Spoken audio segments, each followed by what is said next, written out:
Good morning to all you Grand Champions. Hello, welcome. I'm going to turn that off so that I don't accidentally play something through the speakers that I wasn't intending. Put that there. I'll just do this palette cam. I'm well prepared this morning, friends, as I'm sure you can tell.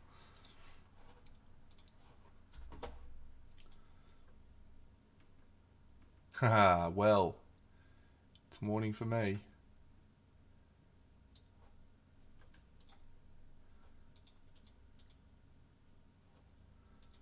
Very early morning for me. It's 8 o'clock, it's not that early. Normally start a bit earlier than that.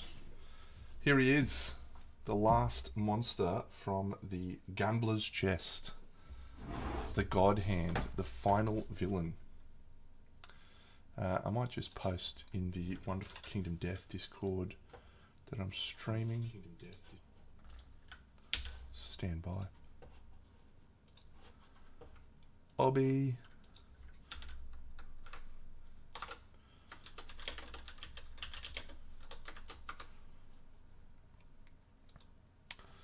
Okay, let's go.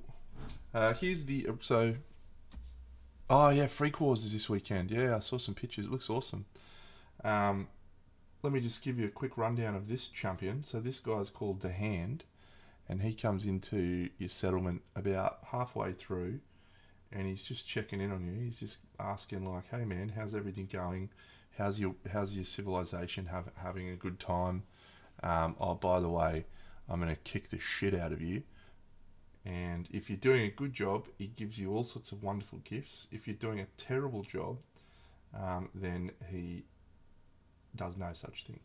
So this is the same guy, but he is a souped up version.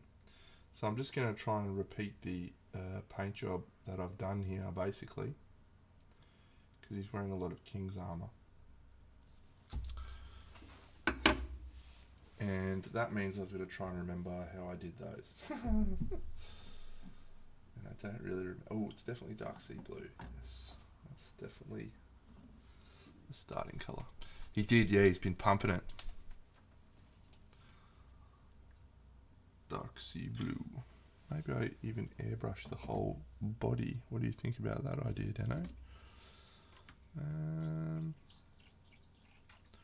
That could work, actually.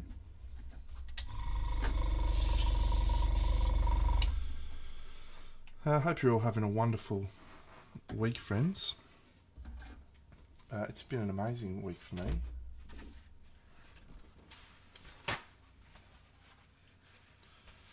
Just life's feeling pretty good.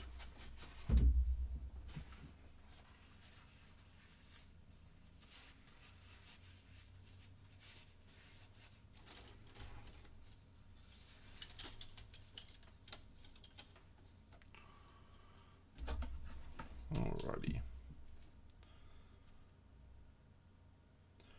Real time episode yesterday. Episode 5. Not yesterday. Friday. It was good. I don't know if anyone else is watching the real time, but actually I know Minimancer is.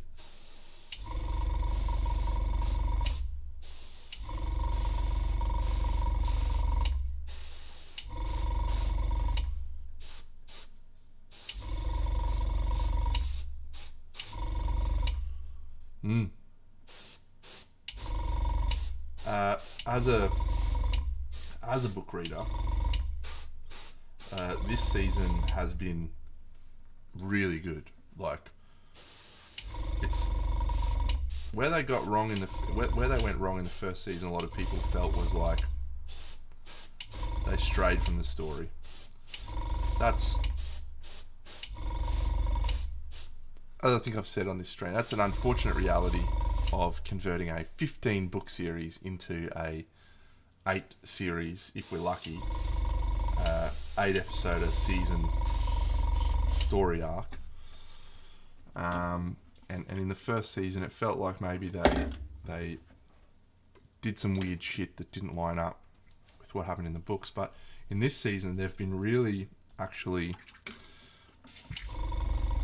think it's been obvious they've been inspired by the books, and they've taken the themes and the stories and the plots in the books and converted them to a television format. It's felt really good, particularly the last episode.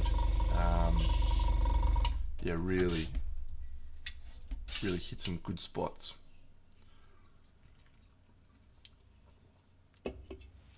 Introduced a really good character from the books in Aviendar.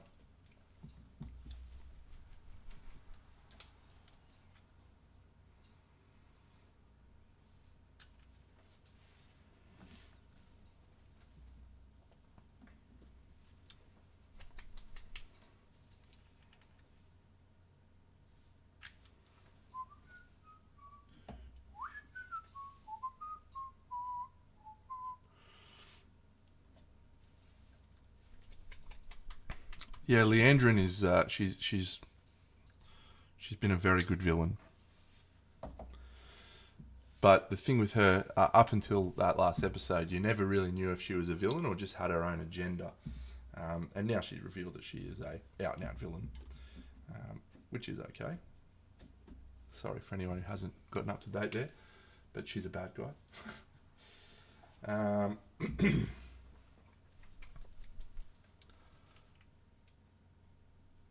But yeah, been good. Been really, actually, the second season's been vastly more engaging, I think. Oh yeah, very much so. There's tiers of villains. She's small scale.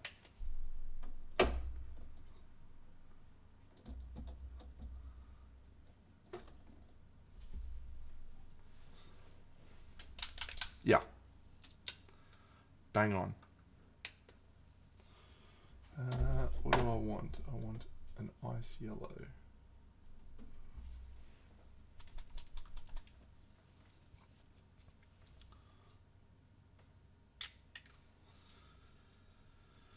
Yeah, well, even Ishamael and Lanfear are a step below the Great Lord of the Dark himself.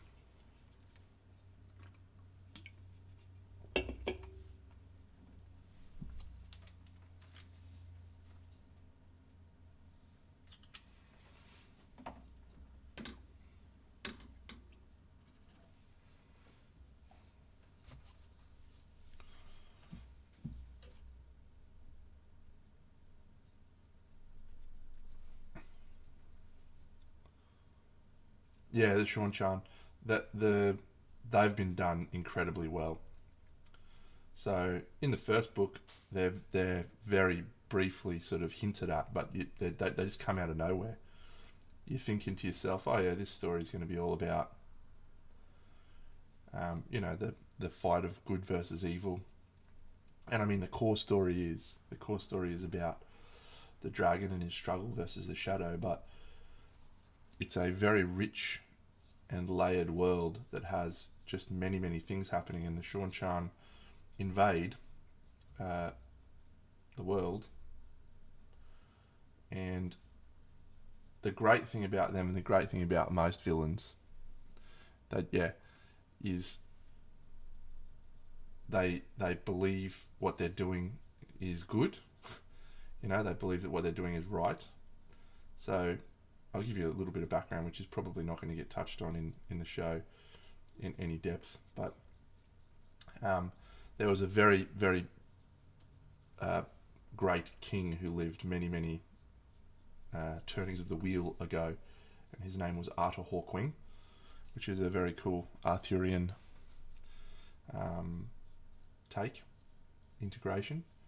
The great thing about the book series, right, is Robert Jordan was inspired by lots of different things, but the whole premise of the Wheel of Time is that it is cyclical, right? So everything that's happened before will happen again, and that things that have happened in the past will happen again in the future. And so the Wheel of Time itself, we think the series is actually set in a future of our world, as opposed to the ancient past. because there's like myths and legends that talk about events that happen in our world. Anyway, I'm digressing a lot. Arthur Hawkwing was a very great king, obviously a version of King Arthur.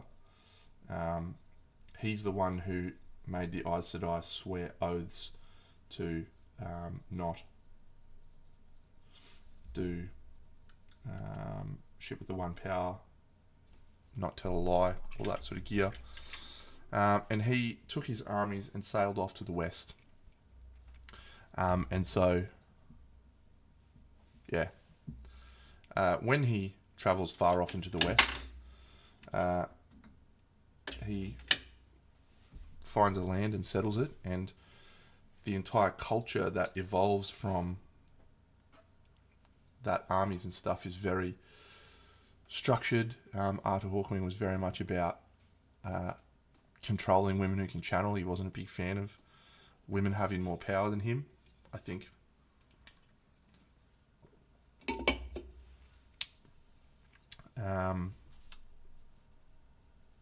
Or at least certainly his ancestors weren't.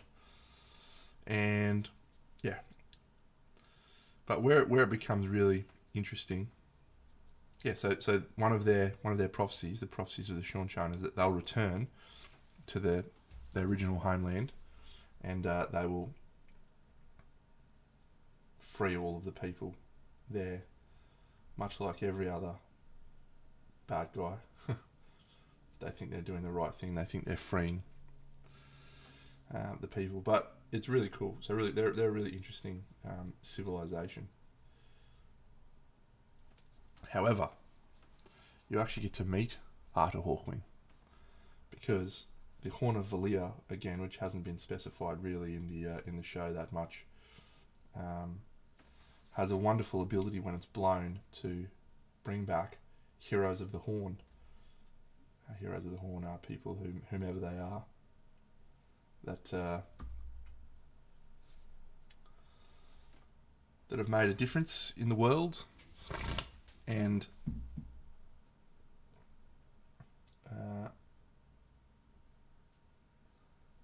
there's Arthur Hawkwing is one of the heroes of the Horn. So when the Horn gets blown, he comes and fights for the side of light.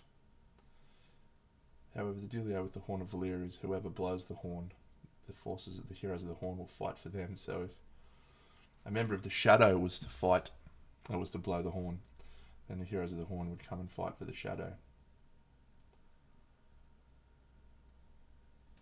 Yeah. The Horn of Valir is incredible. And when someone blows the horn, that person is tied to the horn until their death. And from that point onwards, anyone else who blows the horn, it will just be a horn. But if that person blows it, it will summon the heroes of the Horn. It's awesome. Correct. Yep. By Padanfain, he stole the Horn of Valir. So it's been kept by the Shienarans, kept safe to use at the last battle for all this time.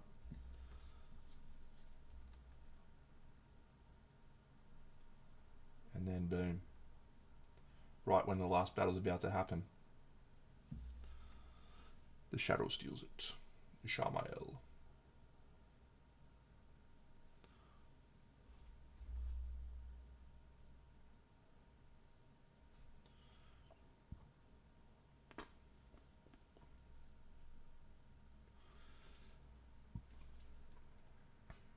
It's a very layered book series. There is a lot of shit that goes on in the book. And you'll never, ever, ever be able to translate. Like, even if you were to go back and read Game of Thrones, you realise how much Game of Thrones missed from the books. Like, they did an incredible job translating a lot of it, but some stuff just got straight up and down cut. It's the same for Wheel of Time. Even Harry Potter.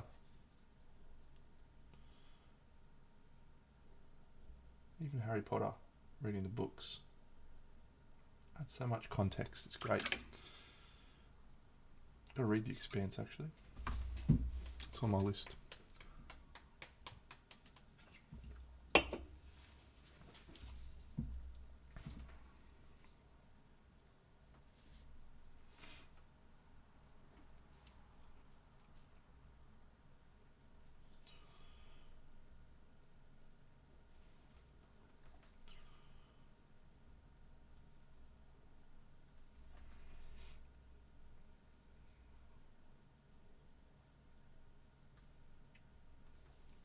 What a great show, The Expanse.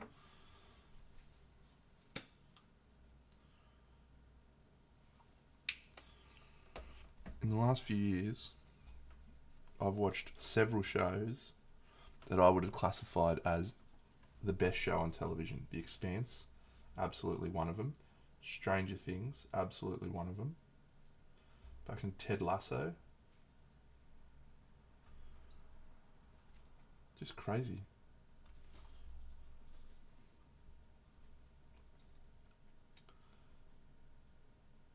It is nice, isn't it, when someone is passionate about something and they can share that.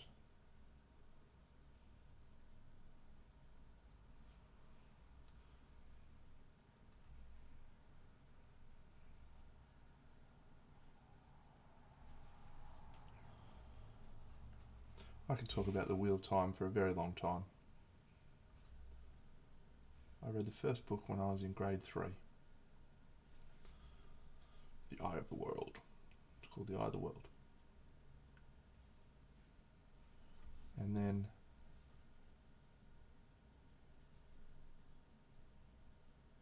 at that time, so grade 3 for me was 1991. I think there was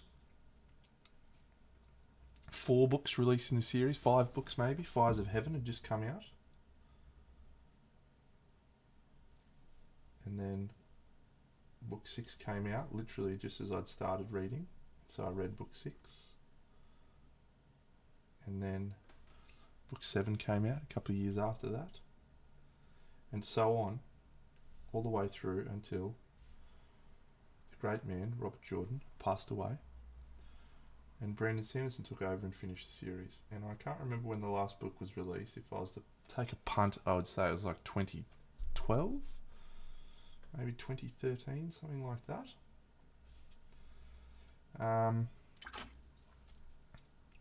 Yeah. And it was...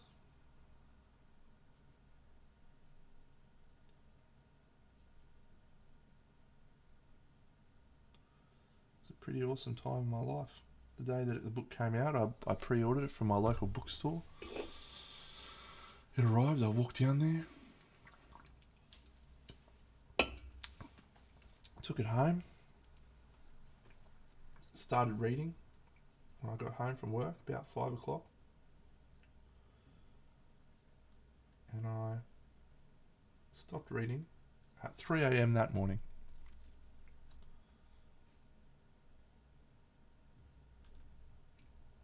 When the book was finished. And I cried many times. Many, many times. Is there a MindWorks figure from the Wheel of Time? How did I not know this?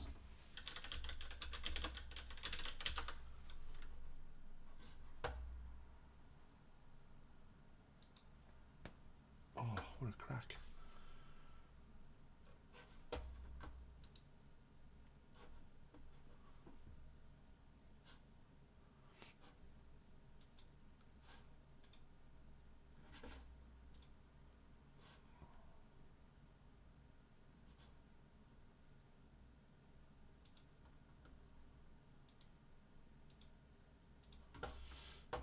That is a pretty okay figure, really. It does look like her, doesn't it, with the gem in her head. Yeah, I don't mind that figure. It's okay.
should ever make a change.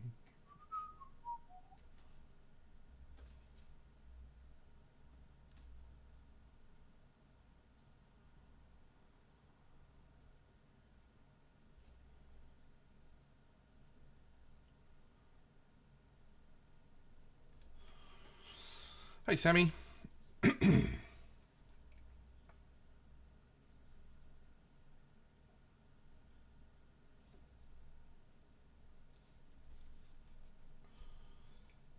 So what do we move on with next in our life? Now that I've finished the Gambler's Chest. Well, that's a great question for me, and I haven't answered it yet. But I do want to get back into a display project. And I'm really starting to feel like the Cyberpunk City is on the cards. It feels like the release of the ramen shop from Nico Galaxy is just too good an opportunity to pass up.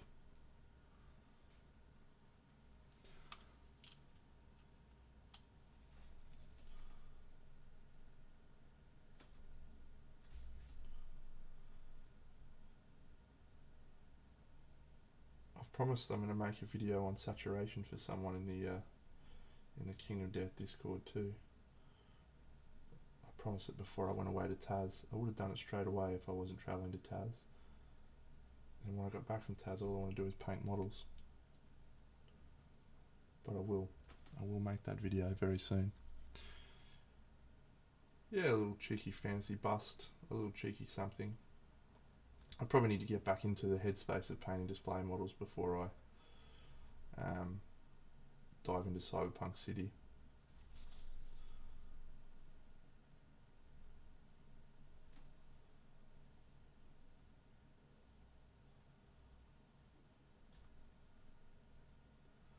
But yeah, bust would be good. I've got a couple of little cool ideas actually. Maybe I'll do the dwarves.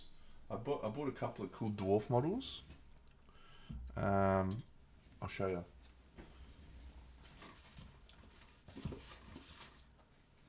I really like this guy. He's really cool. I love dwarves. I love painting dwarves, right? And so I got another dwarf, the dude on the boar.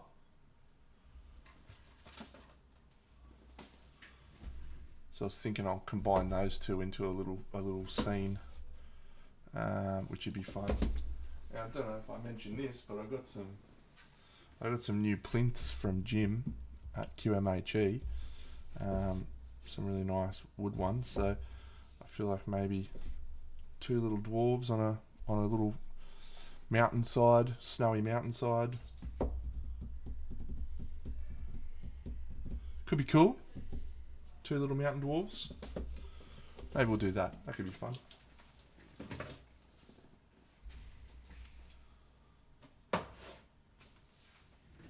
Yeah, dwarves. Dwarves are great.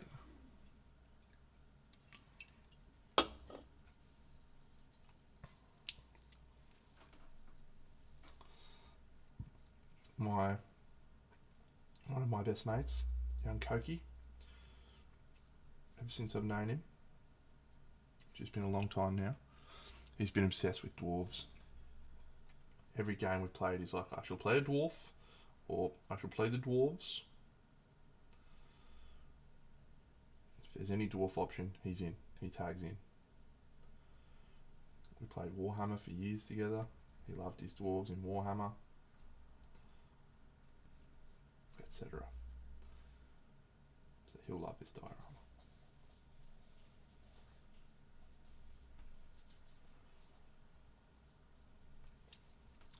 Yeah, there's heaps of cool ideas I can do with it. So, and it'll be a nice one. Which one? Which one, Vipertron? That I just finished.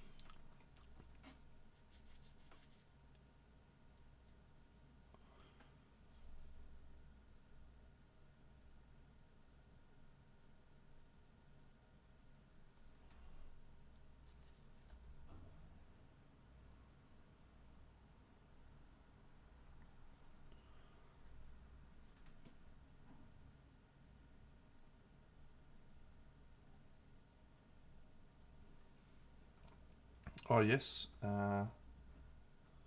he's just over at my games table at the moment. I actually just I fought him last night. It was awesome. It was a very cool fight. Hang on a sec, I'll go grab him.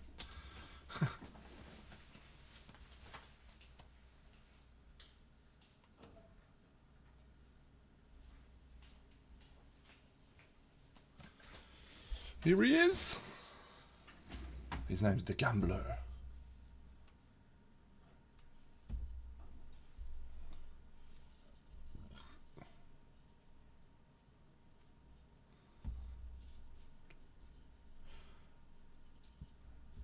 Tough guy to paint.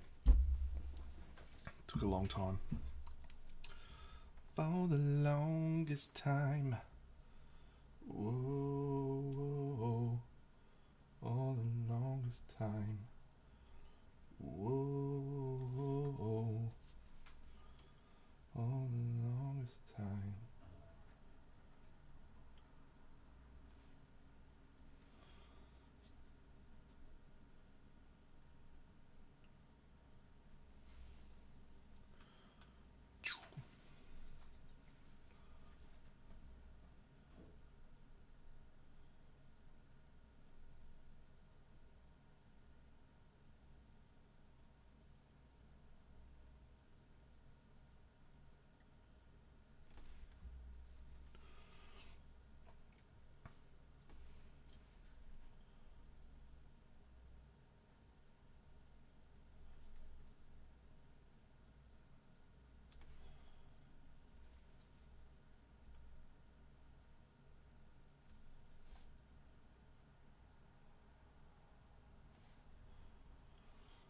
I don't actually love this model. It's okay. It's got a lot of cool detail, but yeah, I remember painting the other guy. I was just like, yep, this guy is a model that I have to paint for this collection, and is not anywhere near my favourite. So I just did him, got it done, and moved on.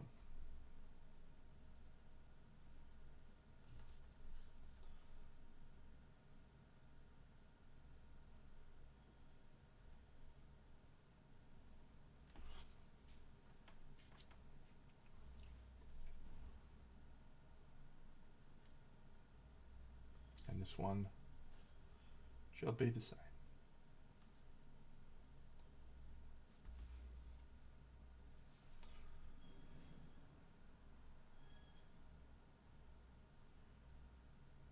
I've now watched 2 episodes of Ahsoka. I'm feeling okay about it. I enjoyed it so far. As someone who knows nothing about Ahsoka's characters, I've never watched Rebels or whatever show she's from. I think it's Rebels. It's been fun.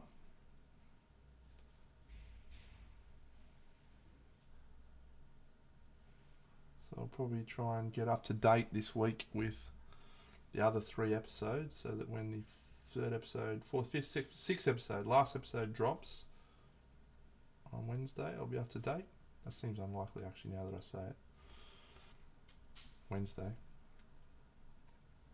I suppose I might be able to watch some today.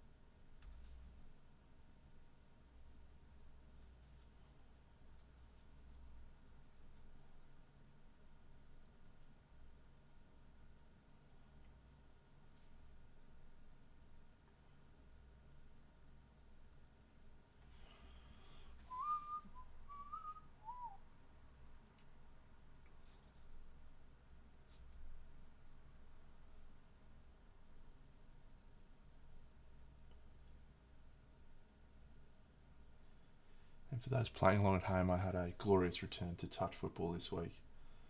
first week back. Felt great, and felt great to be playing on a Wednesday, so that I could return to Party Monday with Bucks. We also had a wonderful time doing Party Monday with Bucks.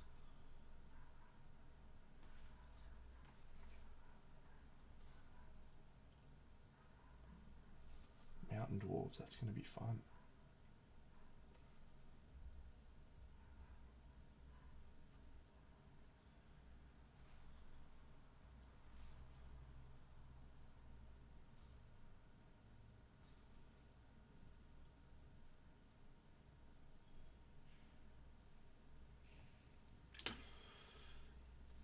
Thanks, Sammy.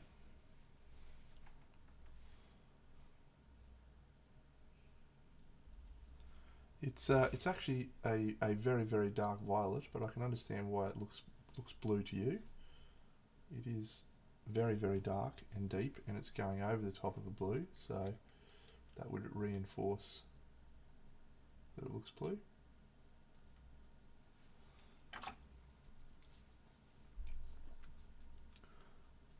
But yeah, it is Chimera Violet, yes mate. Well spotted.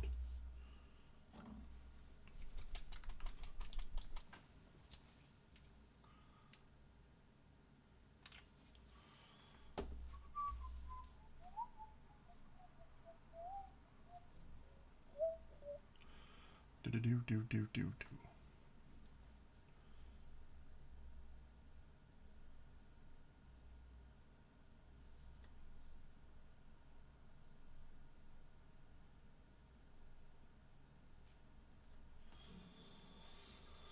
Yeah.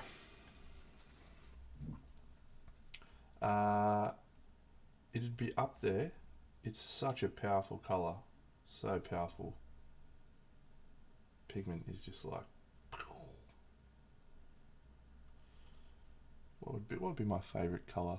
I'm probably red oxide actually. Probably red oxide would be my favourite. It's the colour I use the most, I think. Red oxide, the red, royal brown, violet, magenta, the land colours. Yeah, burnt umber's also nice. It's a good range.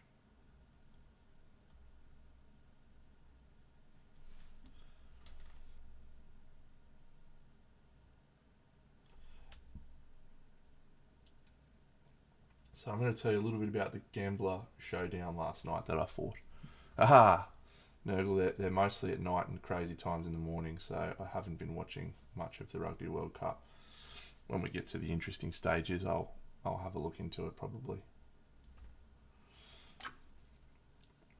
So if you don't know anything about Kingdom Death, this figure that I'm painting right now is from Kingdom Death, and it's a very it's basically board games taken to like the maximum level of board games. In Kingdom Death, you are responsible for managing a settlement of people that exist in this crazy horror universe, and the wonderful people have to go out every lantern year, and hunt monsters to get resources to survive. And so you'll face off against a whole variety of different creatures in this world, in this universe, trying to harvest resources, using those resources to build different gear, different sets of gear, and then you slowly find out that there's an ulterior purpose to your existence as the campaign progresses. I'm obviously not going to spoil what that ulterior purpose is, and it does vary from campaign to campaign, but you slowly evolve your settlement, you develop new resources or new technologies that allow your survivors to be better. You're developing new gear, and that gear allows your survivors to hunt harder monsters. and all the while your survivors are learning fighting arts or philosophies, and they're evolving, developing, and you get into these incredible hunts where you're chasing down monsters, you're trying to track them down, and you stumble across all sorts of crazy stuff when you go out on the hunt, and that information helps you uncover a little bit more about what's happening in the world itself of Kingdom Death and what's happening in your world, until you eventually reach the monster that you've been trying to hunt, and then you go into a showdown against that monster where you fight it, and the monster's behaviours and patterns are determined by AI deck, and his hit locations, the areas that you can fight him, are determined by a hit location deck. It's basically the craziest game you can ever imagine, and learning all of the nuances of the game and managing your settlement and all that sort of stuff, it feels crazy. So everyone that's been watching the stream would have been probably heard me talk about the game before, but to me it feels like why people get obsessed with computer games and why people love playing computer games. For me, this is why I feel that way about board games. It's crazy what you get to experience. Really awesome. So I tell you all that to give you a little bit of context to what I'm going to tell you about the Gambler Showdown, and this is not going to be a spoiler much for anyone that's interested and doesn't want to know anything about the Gambler, but the Showdown is all about luck and the manipulation of luck, and also the fact that the game is both happening on the table as a game for you to experience, as well as the gambler's game at the same time. Like, it's a very meta showdown. One of the rules is one of your little survivors can get trapped in a dice, and you have to actually pick a dice from your dice collection, and if you roll that dice and it rolls off the table, that survivor's dead. Which, when I read that, I was just like, what? That is the best. You of course don't have to roll that dice. There's nothing specifying that you have to roll that dice. So just keep that dice safe. I don't know. I just, everything about the whole experience of fighting the Gambler was really awesome, and it just made me love the game even more than I already do, which is a lot.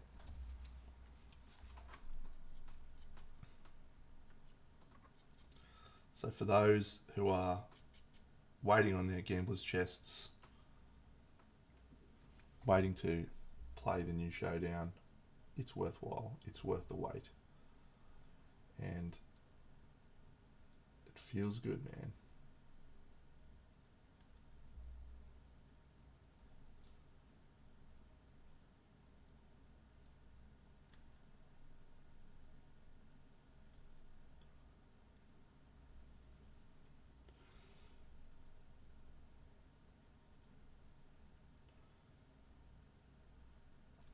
I'm also going to tell you about what's new in the Gambler's Chest that wasn't in the original Kingdom Death. And this is also not spoilers, but you can consider this a review of sorts if you want. In the Gambler's Chest, there's a whole pile of different modular mechanics that you could choose to add into the game. It's supposed to add options. It also has a full campaign that you can play, which adds every new mechanic in one package and says, here you go, this is everything new, play through this campaign. And that's what I'm doing. So the first and biggest mechanic shift in the game is philosophy system, Arc Survivors. So in the core game, in the original game, your survivors would learn these abilities called fighting arts. And they were just like things they could do. Like one of your fighting arts is called tumble, right? So any time a monster would collide with you on a 6+, you tumble out of the way, right? And there's about 1,000. So that's just an example of one, but there's a lot. So as your heroes, your little survivors would level up, they'd draw fighting arts and they'd develop these abilities, and you'd then try and build like armor and gear that would help the survivors utilize their cool fighting arts. And it was really fun.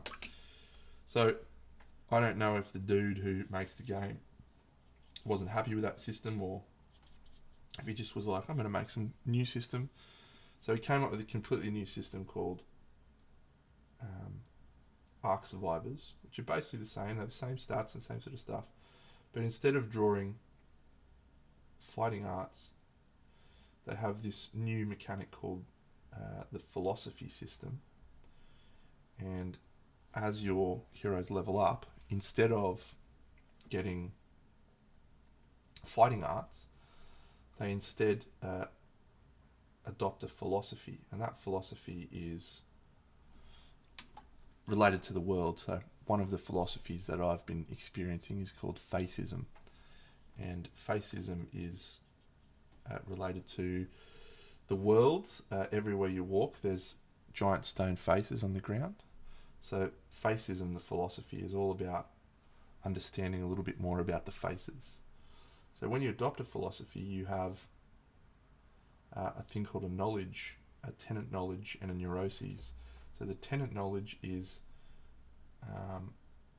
a fundamental knowledge that you have as a part of your philosophy, and your neuroses is a bad habit that you have as a part of your philosophy. So for facism, the neuroses, the bad thing is that you can only attack a monster from the front, which is a huge impact.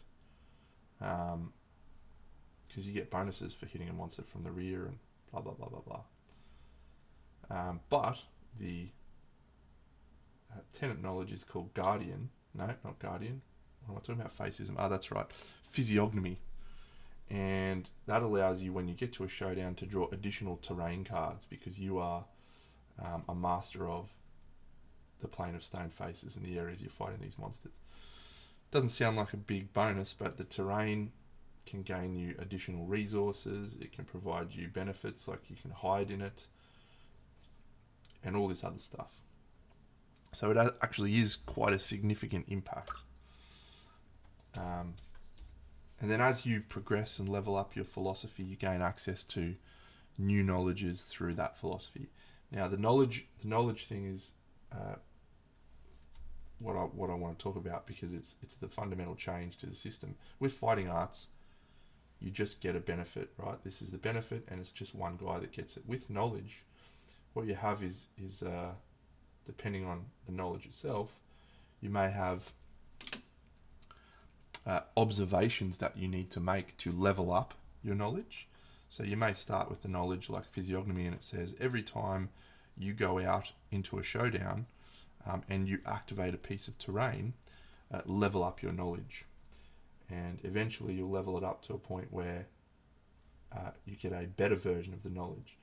What's really cool, and what is the fundamental change to the system, so fighting arts and knowledge are abilities that you can get. When you level up a knowledge, every future survivor that gains that knowledge gets the leveled up version as opposed to the starting version. And you add that ability to your knowledge deck, and there's a situation every year where you get to draw cards from your knowledge deck, and survivors can purchase them. So you're going from a random system that survivors just flip a card from a deck and what they get is what they get, to a system that you actively control the progression of, and you actively get to choose to build survivors and sort of pair cool combinations together. So as an example, I've got two abilities right now. one's called Stoneheart, which is if you would take a severe injury, obviously I'm sure you can guess severe injury rolls are not good, you get +2 to the roll.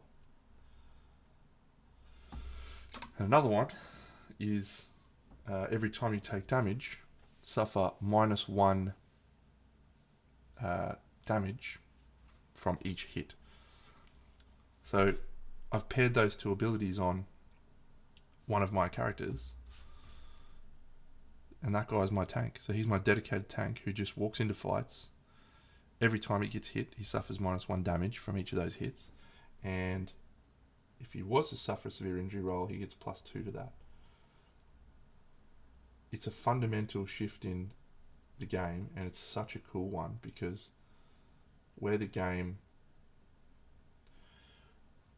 falls down as a player is in RNG. There's so much RNG in the game. Like, it's like, cool, roll on this D10 table. If you roll a 1, your dude dies. Unlucky. If you roll a 10, your dude gets this fucking mad attribute. And so it just happens all the time in the game. So having something that you can actually control, as opposed to a fighting art, which is just flip a card, take what you get, and try and make the best of it. It's now, the focus is on level up your knowledge, gain the best versions of the knowledge, and then use those to shape your survivors in a cool way. It feels incredible. It's like just a massive shift in how the game is played and approached. But what's even cooler about that system is you then have this additional context when you go into a showdown, which is, all right, level up your knowledge or kill the monster. If you kill the monster, you get all the benefits of, you know, the resources that you harvest from the monster's dead corpse, and your survivors getting back to the settlement and understanding more about the world and leveling up their philosophies and all that. But you also have this metagame of, okay, cool, well, I really need to level this knowledge up so that in future, everyone that gets this knowledge gets a better version. Like that one I gave you an example before, physiognomy. So the first showdown, I just had the dude with physiognomy running around activating terrain. He was just like, cool, I'm going to activate this one. He didn't fight the monster at all. And that sounds like it's a bad thing, but it's actually amazing, because you have to really juggle. What do I try to win this fight as quickly as I can and minimize damage to my survivors, or do I try and extend it, adding that level of risk into the fight, but get to level up my knowledge? Ooh, feels good, man.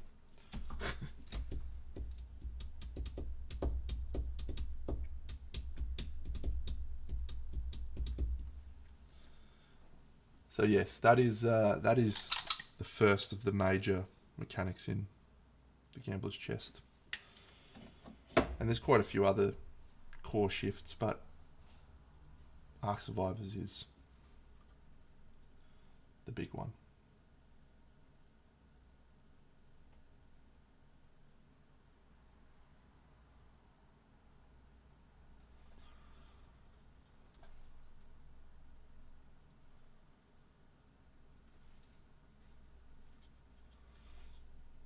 It's a good game, friends. I'll stop talking about it now, because most people that are watching this just don't care. But actually, I can talk about whatever I want because it's my stream. But I don't want to talk about it anymore.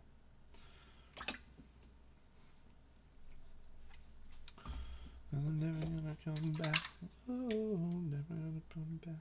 Oh, please don't take me now. Ooh, ooh.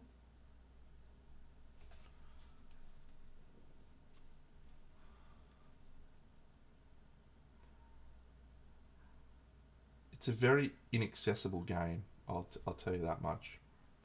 Like, to get into Kingdom Death, to play at the level that I've played, with the expansions and all of the bits that I've got, I've invested like $4,000.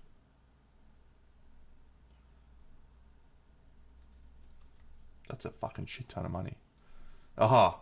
Hello, Azza. You beautiful man.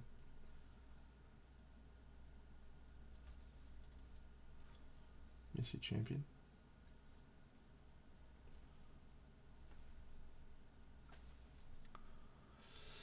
Yeah, that's a way for people to access the game without necessarily having to invest the money, and um, it's great that we have that access, the ability to do that. Uh, as much as I've digitized a lot of my experience, I like the physical aspects of shuffling cards and moving models around on a showdown board, etc. So I would not play Tabletop Simulator, I don't think.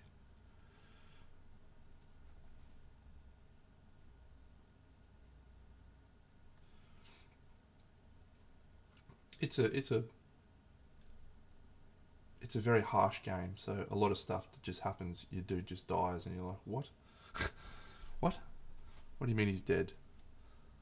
Like one of these settlement events, you'll come back from a fight and everything will be great, and you'll pull this settlement event which is called murder. And everyone's in your settlements just working together and you're like, this is great. And one of your survivors has suddenly developed an urge to murder people. And your best survivor, you survive with the highest hunt experience, he's the one who's been murdered. So all this dude that you've been working on to try and make him an awesome fucking fighter and all these skills and stuff, and one of your dickheads is just going, you know what, fuck that guy. Fuck that guy in particular, I'm going to kill him.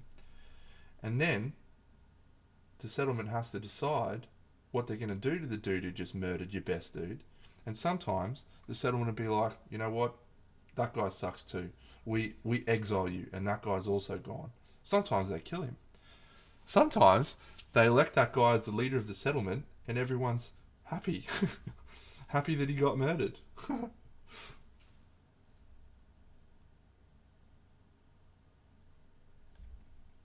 There's another settlement event called Triathlon of Death, where you get home and everyone in your team's decided to have a fight, or have a massive triathlon.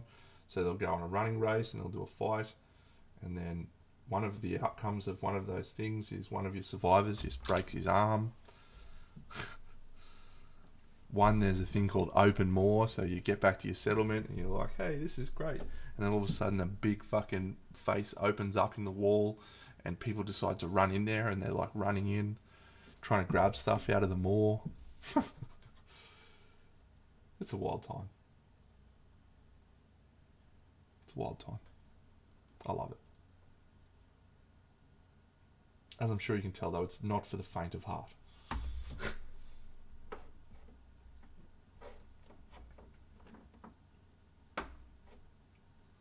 I need you. I need you. I need you. And where are you, Cygor Brown? Hello. There you are.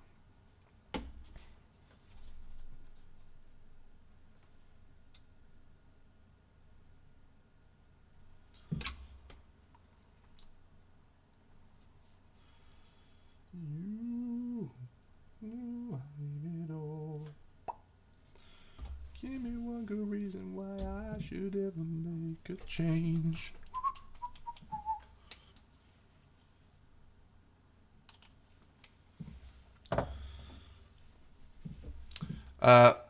So I can tell you a little bit about this dude's lore. I don't actually know this specific dude, but this guy's called the Godhand. He's the final showdown of the Gambler's Chest campaign. In every other campaign, there's this guy. He's called the Hand. So this is like a souped up version of the Hand. In the game, there is a lot of weird little monsters that you fight. One of the monsters you can fight is called the King, and this dude is a servant of the King. There's also a creature you fight called the King's Man, and the King and the God Hand both come to your settlement to check out how your settlement's progressing. And if it's progressing well, they'll be like, good, here's some presents. If it's progressing poorly, they will get angry at you and they will fight you and tell you to sort your shit out. And there's a mechanical reason which I won't go into, or a story reason why they're doing that, and it has to do with what the ultimate goal of the king and other monsters is, so why they're coming to your settlement and judging you. But this guy, the Godhand, when you fight him, he is just toying with you. Well, sorry, not the Godhand, the original hand. He just comes in and he's like, yes. Well, let's have a little fight. And he just basically spends the whole time toying with you. And he doesn't ever reveal his full power.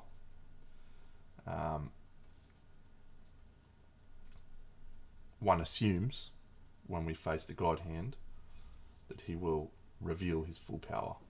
And you will face him at maximum firepower.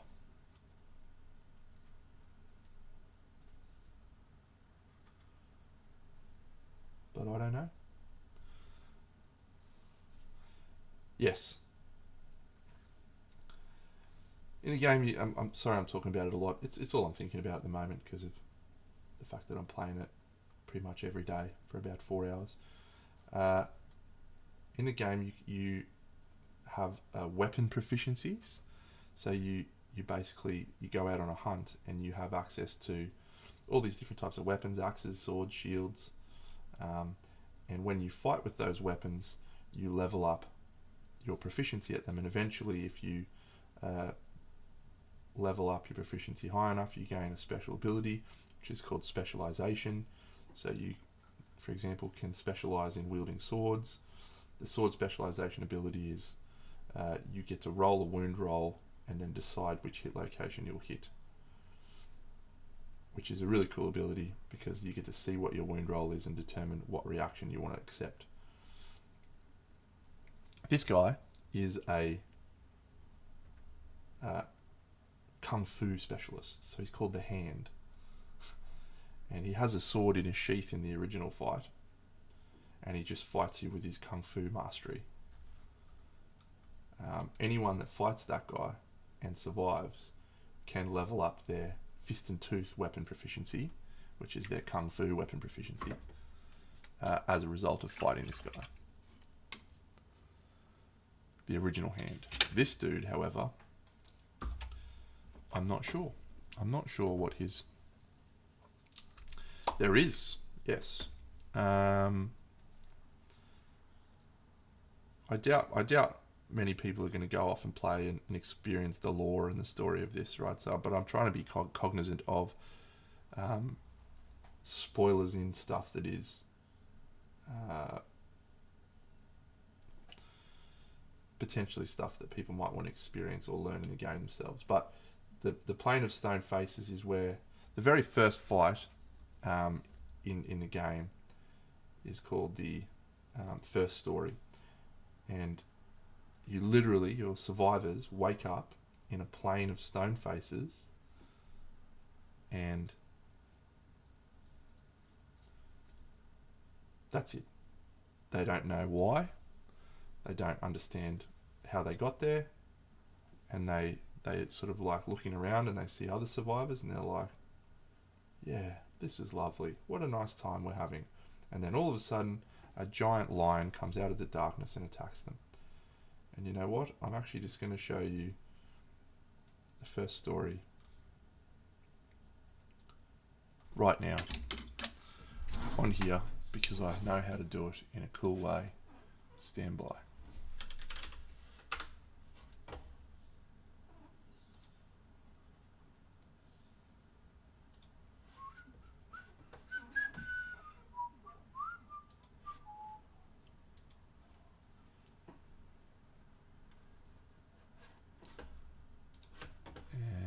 And boom. Let's go, Dano. Boom. Boom. Boom. So gain 3.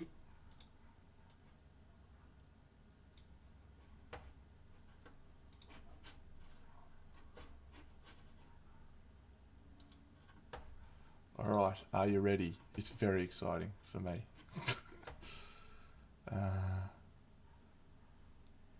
Win window capture. Boom. Here it is. I'm going to do this so you don't have to look at any of this stuff.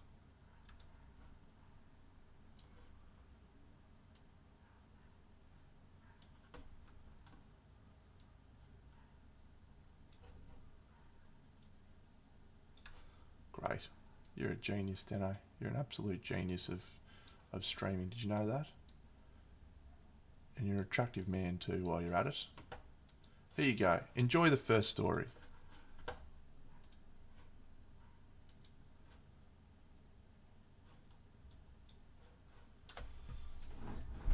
The artwork's incredible in the game. Absolutely incredible.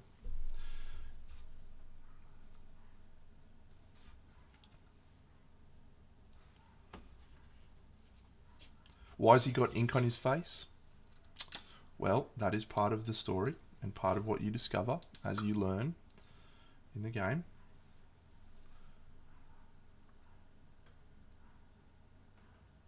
The answer as to why you've got ink on your face is because you've been written into existence by a dude called the Scribe.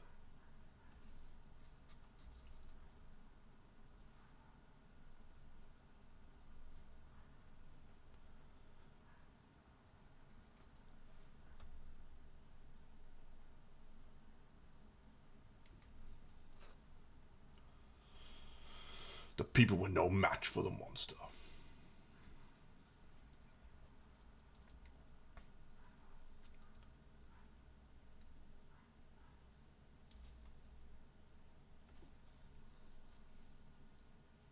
No!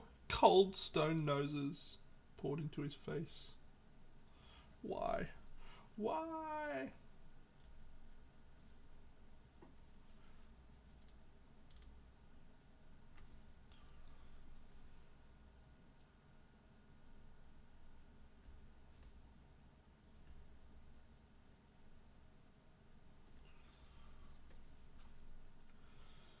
Look at that artwork. It's amazing. The man with the lantern scrambled to his feet. He took a deep breath and roared into the darkness. One of the first innovations you develop is language. Allows you to speak to your fellow survivors. Look at that piece of artwork. It's iconic. It's iconic Kingdom Death. And there it is. That's called the first story. And that's where you find yourself. You face off against the lion in the first showdown. There you go. If you want to see what happens after that, that was the very first episode in a Kingdom Death campaign that is on my YouTube channel. Not this current one. It starts with a different story. But the first one. Hey, Jared.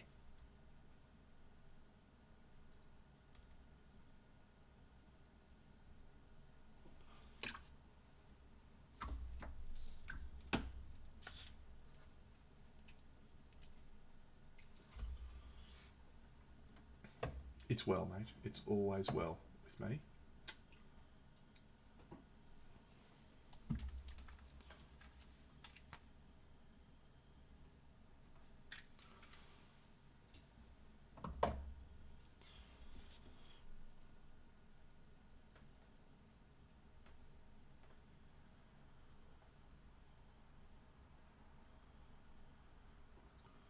Yay, your beauty. Getting excited for you, mate. Very excited. The old other country. Good. Oh, sorry for bumping that.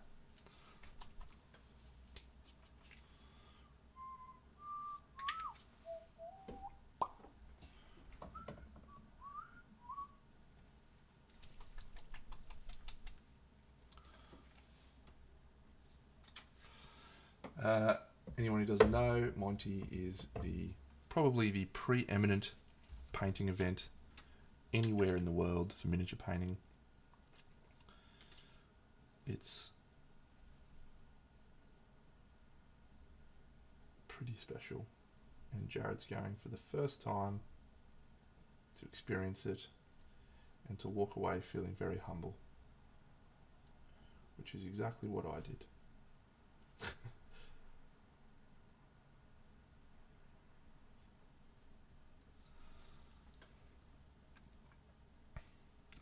Eric, a well-deserved winner of last year's Monty.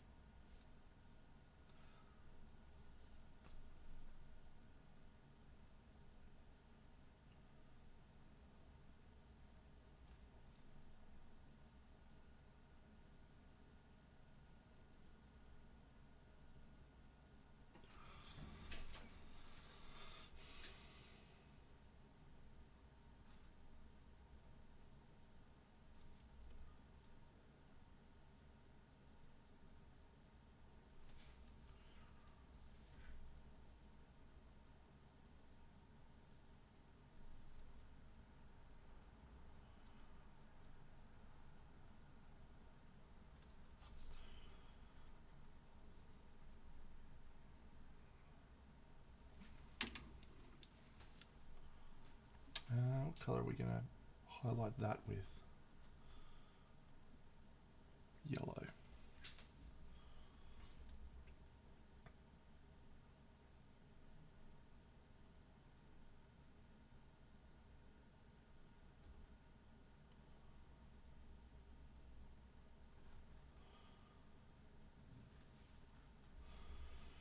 Never gonna come back. Whoa, never back. Oh, please don't take me now. Actually, you want to know what song was stuck in my head yesterday? Oh, what a night. Late December back in '63 was a very special time for me. What a lady, what a night. Oh, I got a funny feeling when she walks in the room, and I had a fun ending much too soon. Oh, what a night, hypnotizing, mesmerizing me. Great song. Seems so wrong, but now it seems so right. Sweet December, what a night.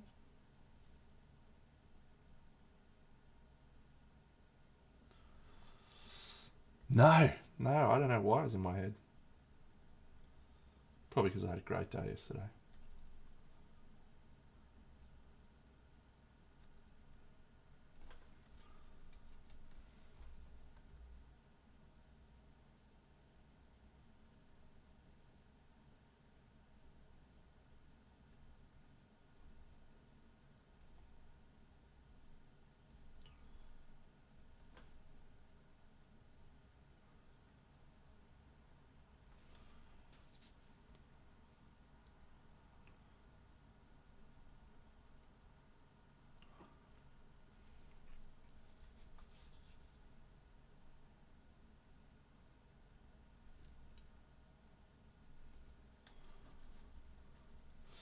Uh, you do, yeah. Last time it was €25 for however many entries you wanted. I feel like I prepaid it last time. I don't think I paid on the day, but I can't really remember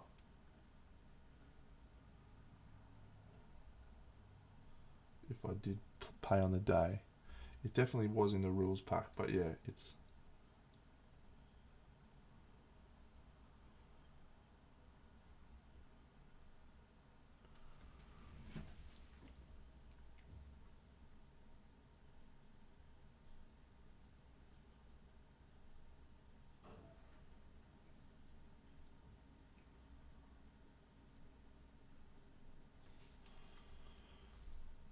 Yeah, have another read, mate. I'm sure you'll see it's in there, but it's yeah, $25 for however many entries you want for your display.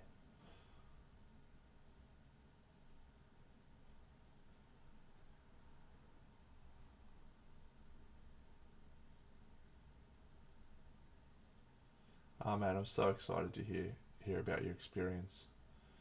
It was really just like one of the best experiences of my life. Um, yeah, not to put too fine a point on it. It was just really inspiring and welcoming, and yeah, wonderful, wonderful times.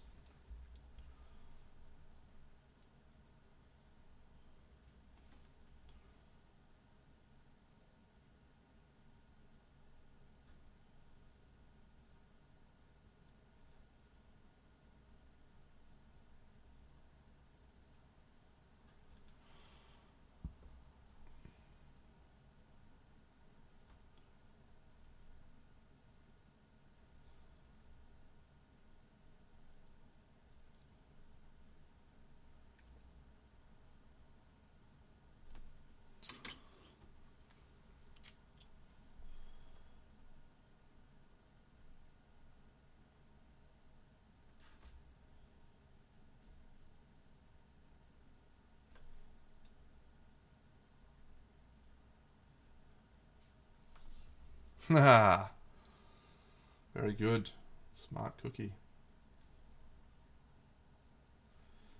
Tell them my favourite Italian expression is mangia mangia, which means eat, eat.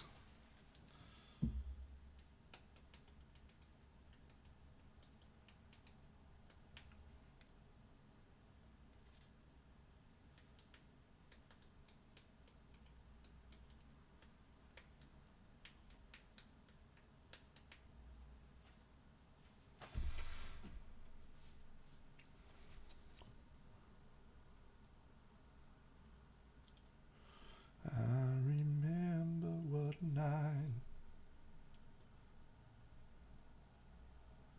Oh,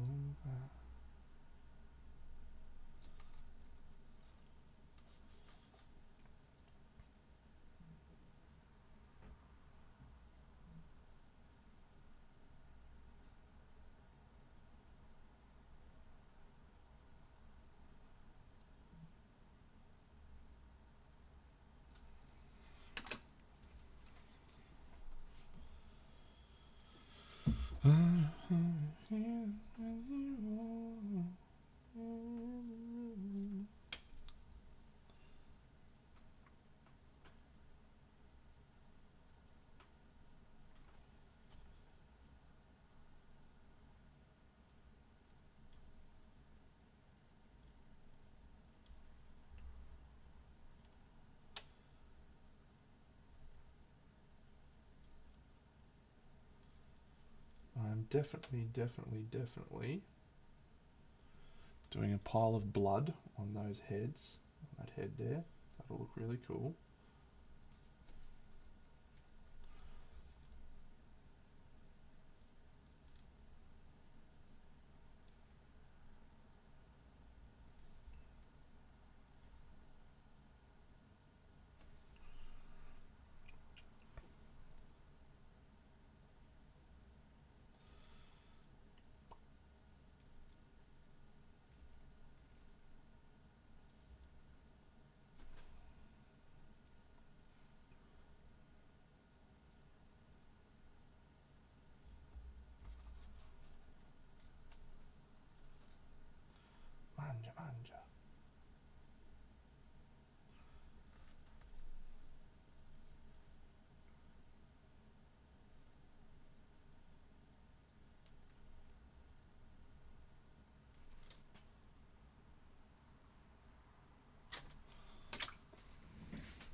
Jared, when you do end up getting to Monty, mate, there is two things I recommend you try and get into. One, you're very, very unlikely to get into, but if you can, it is a life-changing experience. And one is, just a good option. So, there's a restaurant there called Il Verde, Ilverde. It's a degustation, and they just have one table. There's just one table with like 20 seats. It's usually booked out, right? So you need to try and find someone who's got a booking and get a seat. I was able to get a seat both times I went. Amazing. And so the degustation itself, it's like any degustation except the chef is just like, he comes out and he's like, yeah, so this is, this is a pork from John down the road, and this is rice from this farm over here, and this is blah blah blah from this guy. It's literally just a bonanza of local produce, and the chef is just like taking that local produce and being like, cool, what can I make with this? It was easily the best meal I've had in my life, both times I went. And there was like 15 plates of food. It was a never-ending plates of food. And the first time I went with the Swedes and the Danes, and a couple of the British guys, and also Ben Comets was there. And so I felt super, super lucky to be there. But anyway, so there's like 15 plates of food. I got photos of all the food and stuff, and it's wild. But the Swedes, they're just like, grappa! So they just ordered 50 bottles of grappa. Like outrageous amounts of grappa. And wine, bottles of wine, we'll have this, we'll have that. The chef's just like bringing shit out. The chef was literally bringing the food out as well. It was like a 4-person operation or something, not even that. So there's wine coming out. Everyone's like, do you want a wine? There's like 15 bottles of wine. There's grappa. Everyone's doing shots. There's 15 plates of food. We were there for about 2.5 hours, 3 hours. And the whole time we're just smashing down different food, right? And it was amazing. No one said anything about the price, right? I was thinking to myself, oh, fuck. I'm in for it here. This is just going to be like the most expensive day of my life. But it was worth it, right? So I wasn't sitting there just dreading it. I was like, well, this is a once in a lifetime experience, right? I just got to cop it. It is what it is. And so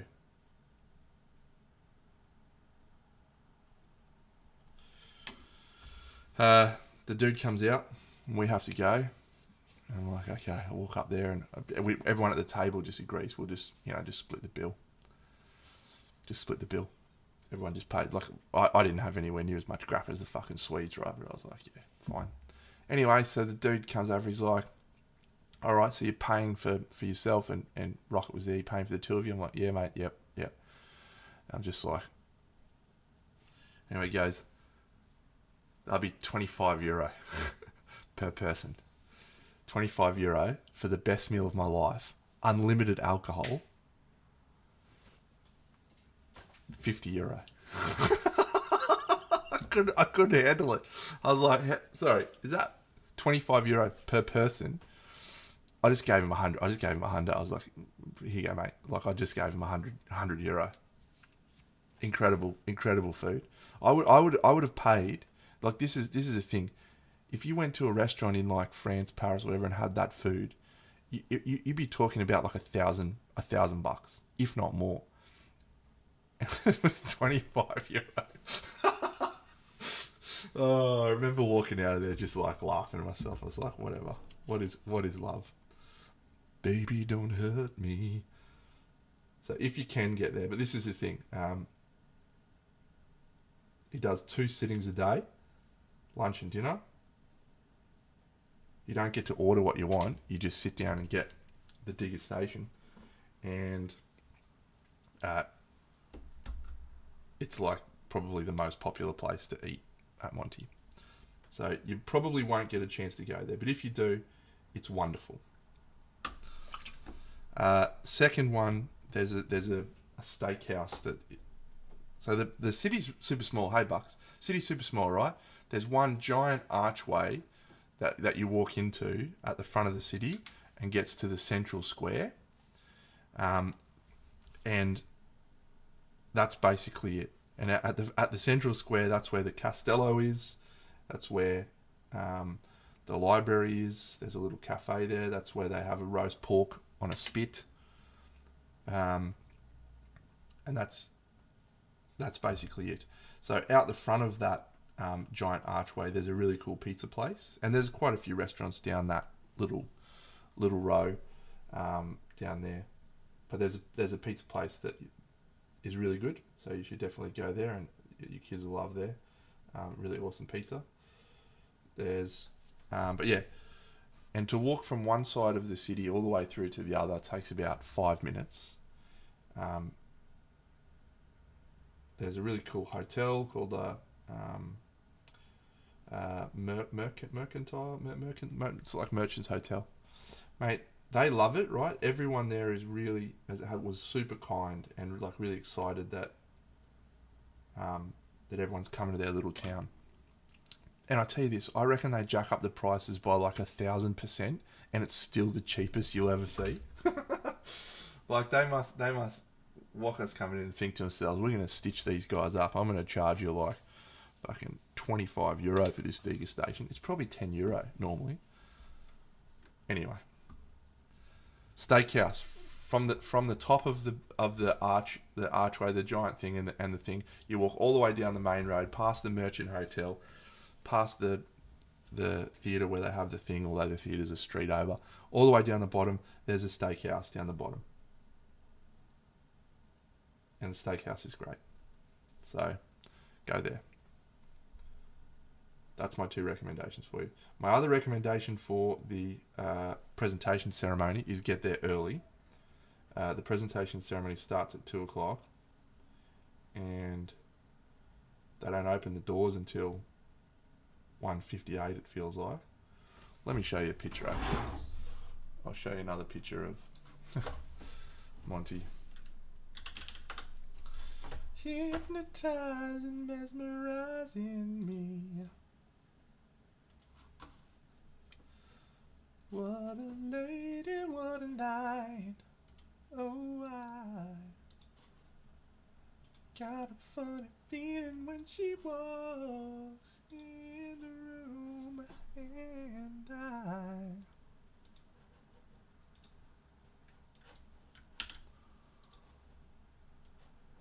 that is the very narrow street that you have to walk to. Those grey doors there are the teatro, the theatre, where they host the presentation ceremony. The presentation ceremony is a wonderful place. It's in an old theatre that's like 1,000 years ago. 1,000 years ago it was built. So you got to get there early.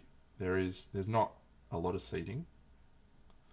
There's actually really cool little stalls on the side that you can go and sit in if you want. So if you get in early, you can go and get yourself a stall. I didn't want a stall. I just wanted to sit in the main seating area. Well done, Bucks. Well done. Yeah, what model would you like, mate?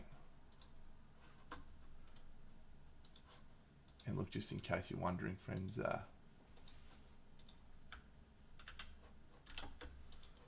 there's me with Ben Comets. Just hanging out with Ben Comets for the Conrad Minette there as well. A couple of great people. Yeah, it's cooked. Absolutely cooked.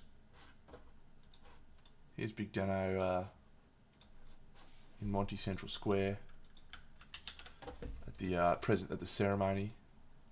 Lovely. It's very cold.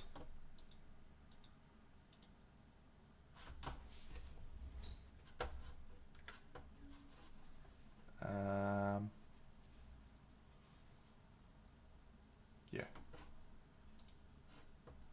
I do look young and full of life, don't I? I was. I was young. It was 5 years ago. 4 years ago. 4 years ago. Fuck, it's been tough since then, mate. Absolutely cooked. Went through COVID.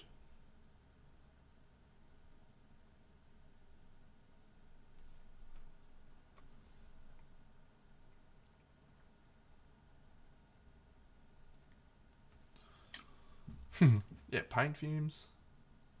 Why did I do that? That's no good.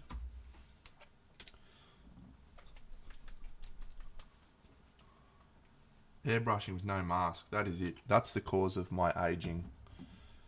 You're spot on. There's no other possible cause for me getting older.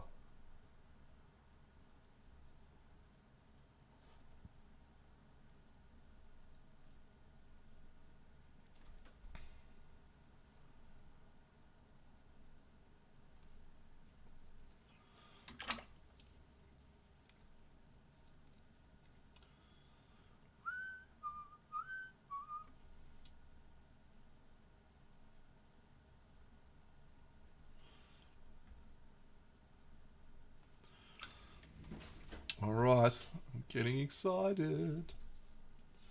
So that's going to be lit, which is going to be glorious. So let's do some gold. Always believe in your gold. Gold. Now that you're bound to. Alright, see you, buddy. Have a fantastic day.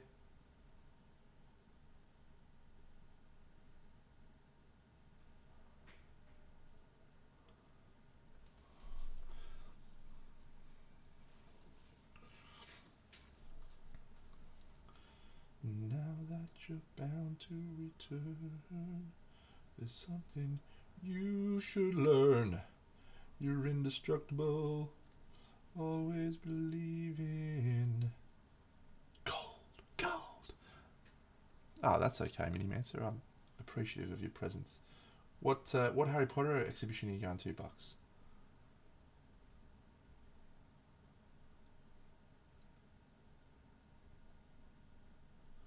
Oh, hey, Bucks, before you go, my my brother-in-law's sister has an exhibition down at the gallery down there for the next couple of weeks. You should try and check it out.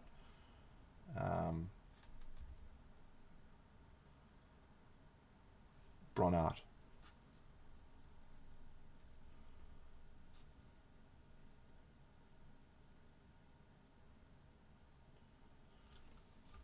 Anyway, he's gone.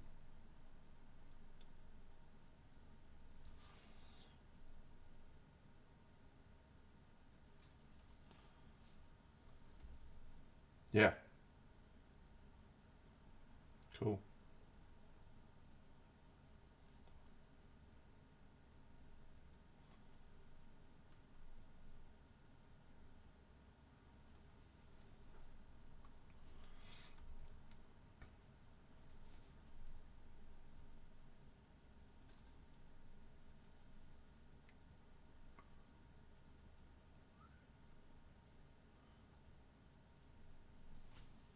Yeah. Incredible. Incredible stuff. You'll love it.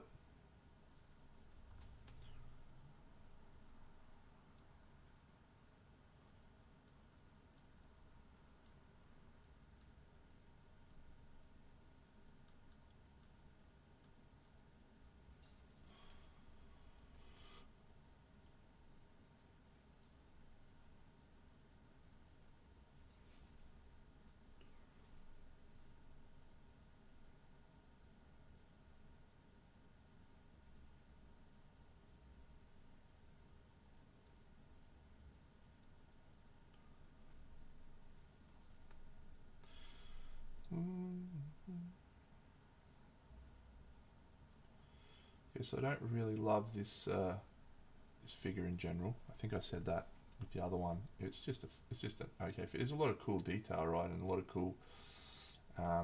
It's got all hands all over him, and etc. But I don't know. I like my figures to just be a little bit more simplistic, a little bit more readable.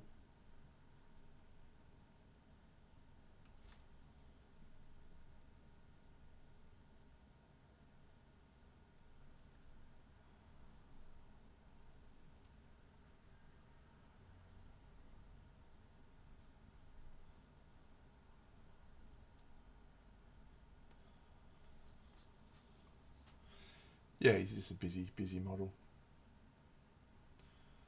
Like when you know the lore and some of the hit locations and all that sort of stuff, all this stuff is really cool. It's like, yeah, he's a servant of the king. The king's got the hand. The king's the model that had all the little babies on him, by the way, that was painting the other day. If you saw that, babies holding him up and stuff. That's who this guy serves.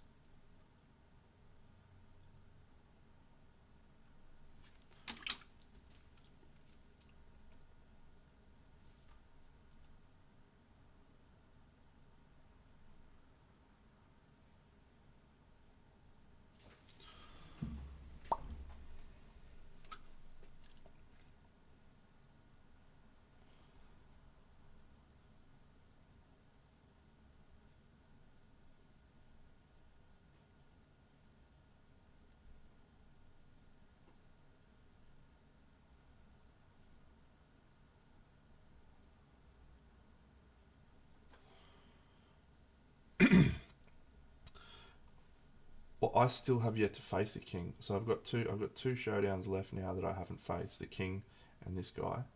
Um, this guy, I'm sure, is going to be very similar to the other hand. Uh, but the king, I have no idea. So I don't even know what the fuck is with the king, what the go is with the babies and everything. So that's actually going to be like two lantern years away that I'll get to face him for the first time. So it's sick.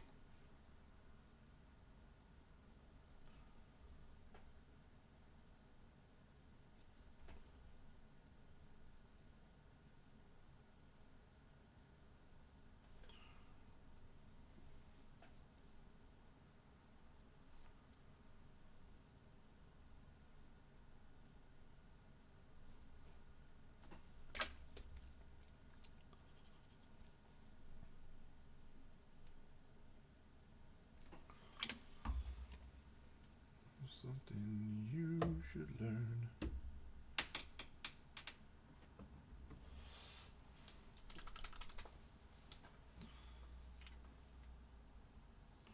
What are we at? An hour and 40. Hmm.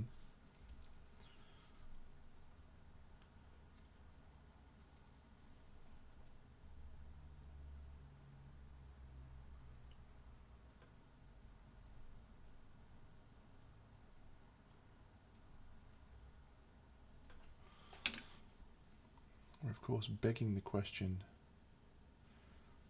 of how much time do we want to spend on this dude?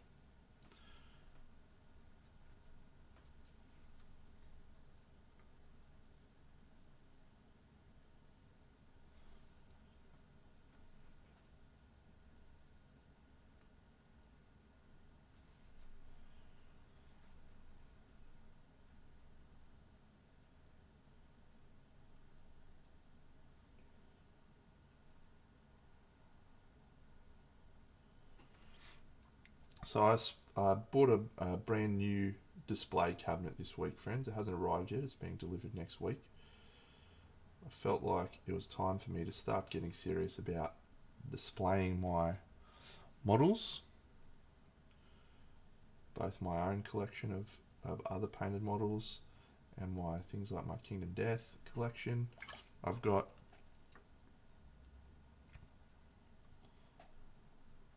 a lot of models that I've painted that are sitting in boxes, and I decided it's time for me to get them out. Whip those bad boys out. Where's the cabinet from? It's actually I probably didn't need to do what I did, but I went to a like shop fitting place and got like a proper retail one that's like really durable and large and stuff. And they actually had an option to have lights in it. And I thought about it for a long time, but I decided I didn't want to have lights in it because with figures on display, the lights can sometimes like wash them out and blow them out. So I decided no on that front. So it's a place called Slimline Warehouse.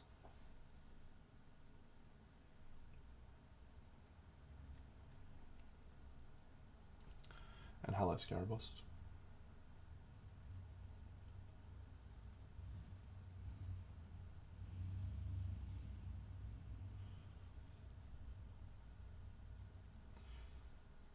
It is exciting. It is exciting for me.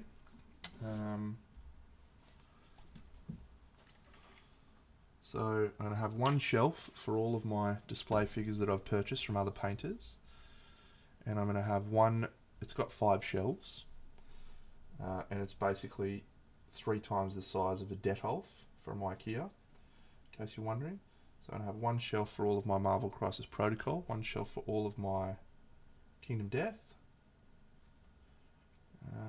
and then maybe one shelf for my Aeon Trespass Odyssey. I've got my Rising Sun figures.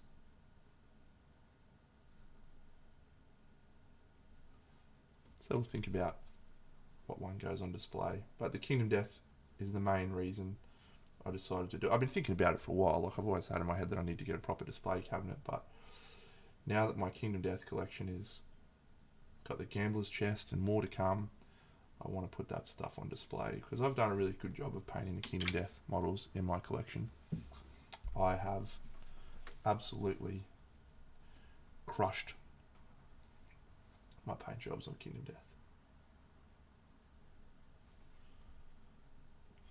My collection looks mad.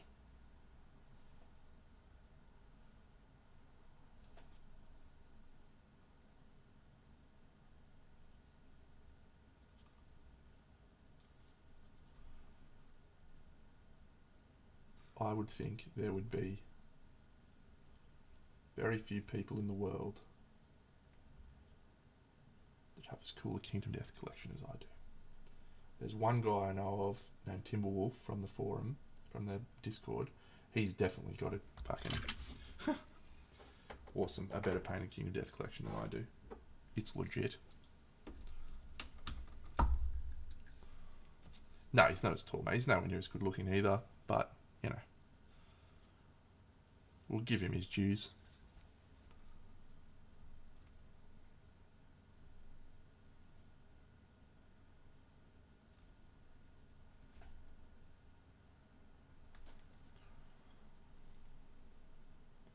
No, he didn't paint it himself. He purchased it.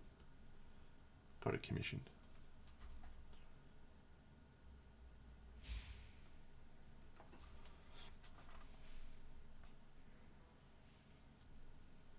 So I have the personal sense of satisfaction of doing it by myself, which also means I'm, you know, a rock star.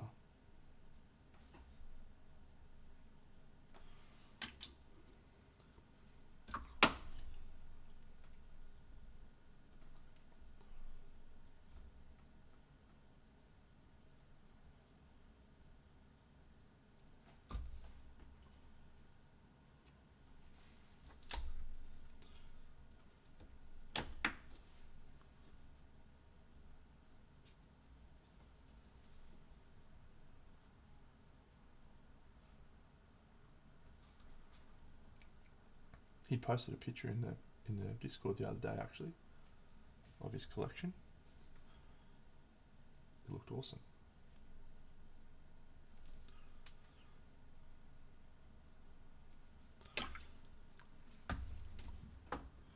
G'day, Renault. 1987. What's going on?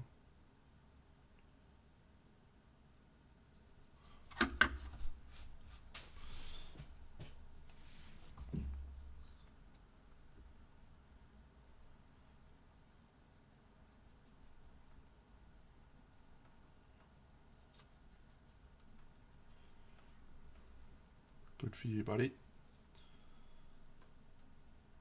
It's a Sunday morning where I am. I'm not sure where it is for you.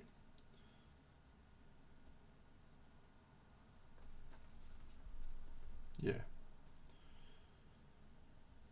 Late Saturday night. For you.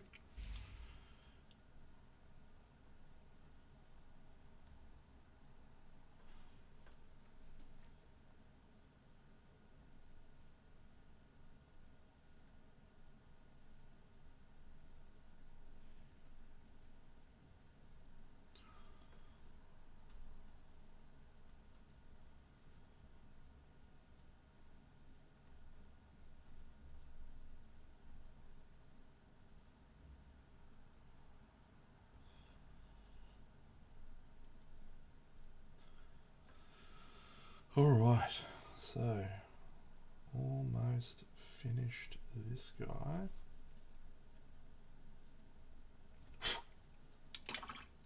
Thank you, mate. I do move the brush very quickly. There is probably few people that wield a brush with as much speed as me.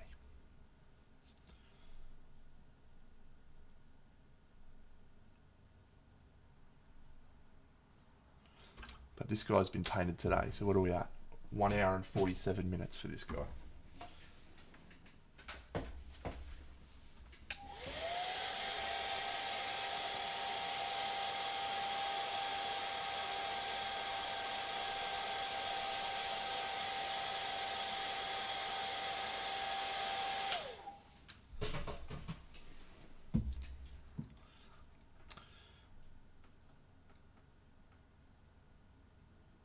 I think it's probably that as well. But it's just knowing where I want my brush to go and doing it, you know.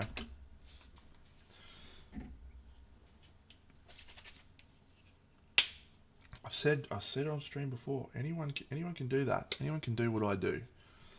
You just need to be willing to put in the time and the practice. And that's the part where people get stuck. They don't often, like for about 5 years, I painted every day for 3 hours.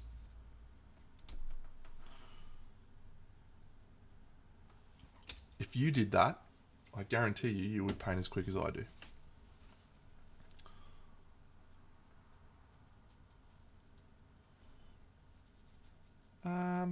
Yeah, definitely I used to think about it a lot.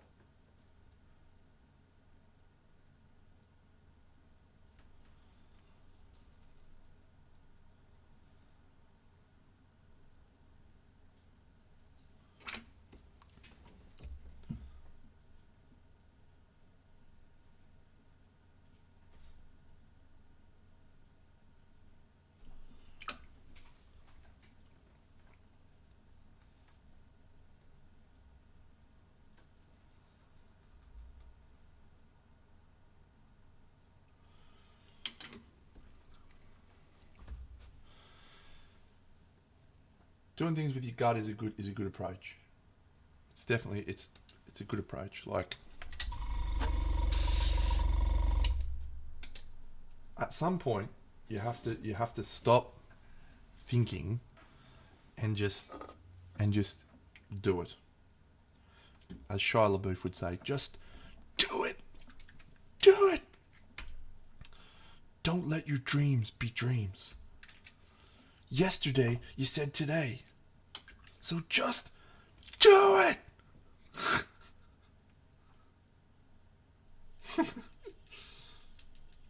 I love that video when it came out. Loved it.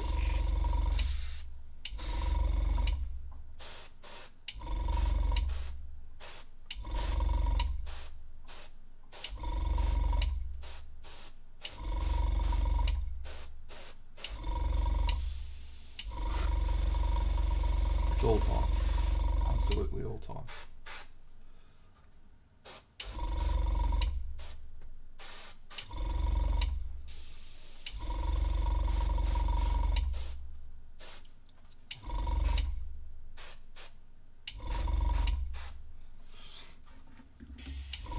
Purple Alice is not ultra matte. No, that was actually that was a color called Hexed Lichen, which is that one. But I am about to maybe do some ultra matte.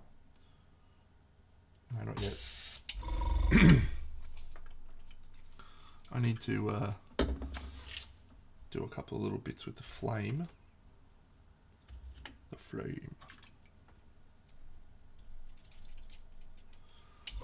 Make sure that dries. Yeah, send it through, mate, for sure.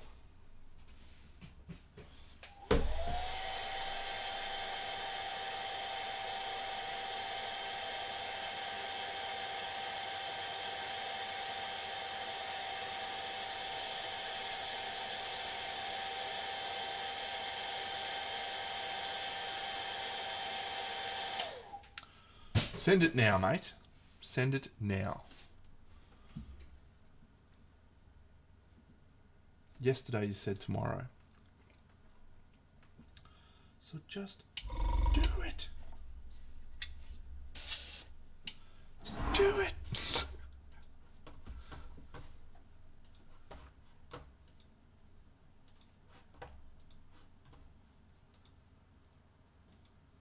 Huh.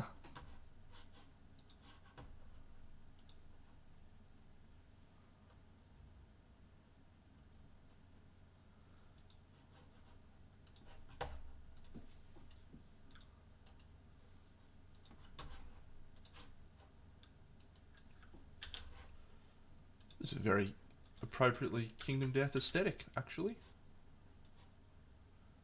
There she is.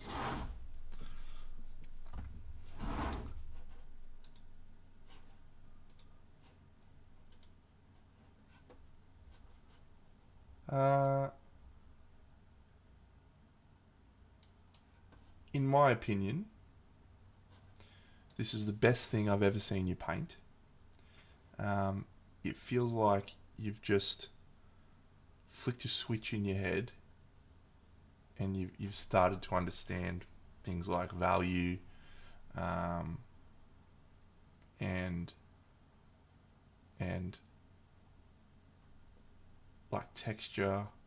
You know, like this is easily, you know, look at the texture on the fabric. It feels right. You know, it feels like you are understanding. The face is awesome. You know, highest value, draws your gaze. The ink stains are cool, whatever they are. Where we need to work on refining the hair. The hair's not feeling right. Looks like some baskets weaved on the side of her head. I think the eyes, depending on what you've done with the eyes, I mean, they definitely stand out, which is good. And then I think just thinking a little bit, is it, but well done. That's what it looks like. Outstanding.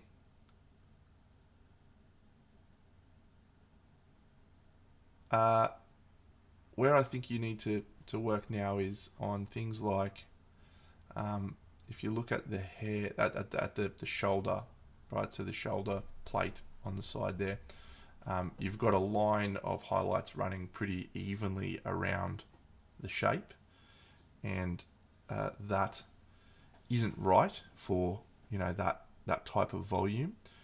If you look at the way you've highlighted the chest, you know, you've hit the top, right? So your shoulder should have a higher highlight at the top of that volume, and then it should taper off down the bottom. So just little technical things like that. The same with the wrap around the head. So, you know, you should have a higher highlight on a line down the top and less down the sides. I love the colors. I think the flowers probably just need to be a little bit more clearly defined. And I think whether you do some black lining, separate the flowers a little bit cleaner, separate them from the basket. I probably would have liked to see a little bit more variation of color in things like the flowers, maybe the lips. You know, I think we could have started to add some pink roses, some white roses, as well as the red roses. Would have like created some nice contrast in that area. And then the lips, you probably want to have like a little glisten on the lips, so that they go up to white, like they look like they're moist. But it's easily my favorite thing I think I've seen you paint, and I'm going to take full credit because you bought my model and you've been able to look at it and now you understand. And so you're welcome. Thank you very much.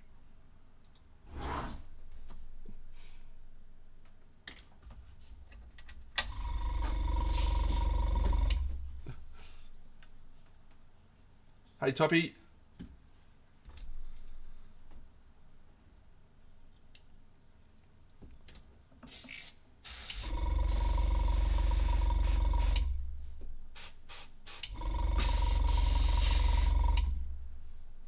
Howdy. How's beautiful Seattle on this lovely Saturday afternoon, mate? Last one. Fought the Gambler last night. Amazing. Got to upload it to my YouTube channel. I'll do that today. Well, mate, that's good. It's also not good because the fact was that I was confused that it was not hair, right? So there was a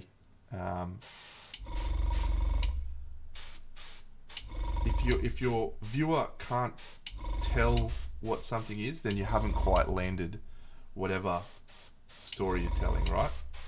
When you told me it was baskets, I was like, oh, that's cool, I can see that. But the fact that I was confused between it being hair and baskets indicates that you still probably had some work to do around separating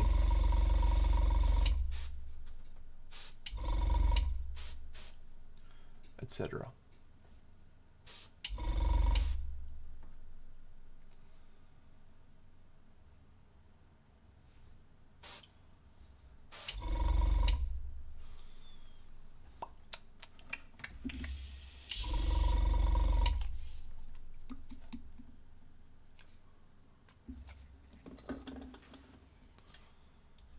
I put way too much cleaner in this.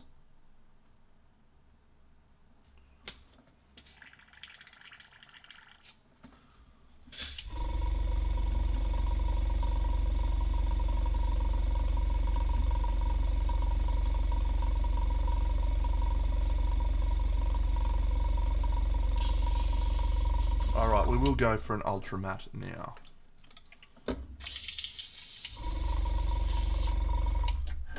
Actually, we'll let that have a dry and we'll glue some grass. What a perfect amount of Gamer's Grass this packet came with for my Kingdom Death new monsters. Whee.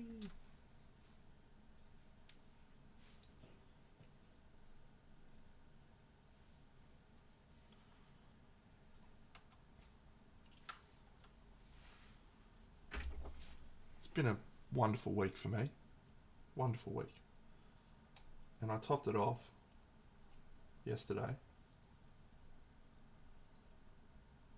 by getting myself a pair of clippers that I was trying to track down forever.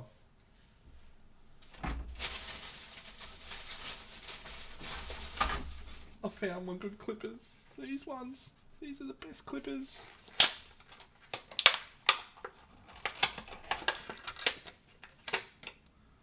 Oh, yes. Snip, snip, snip, snip.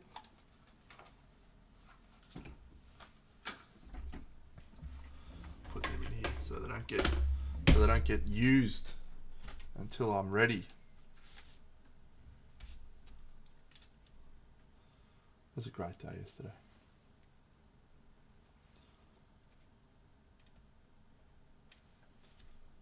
Really up there for me. Really great day.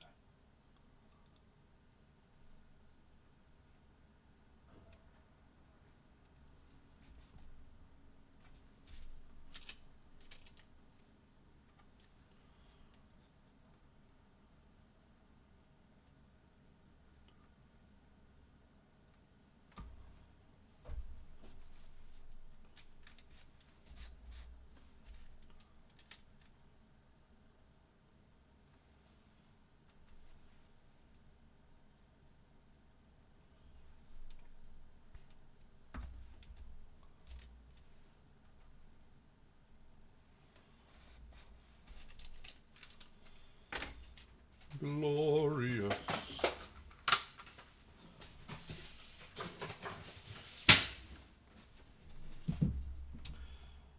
Okay. Yes, it is time. It does. Let's matte varnish this guy and see how we did.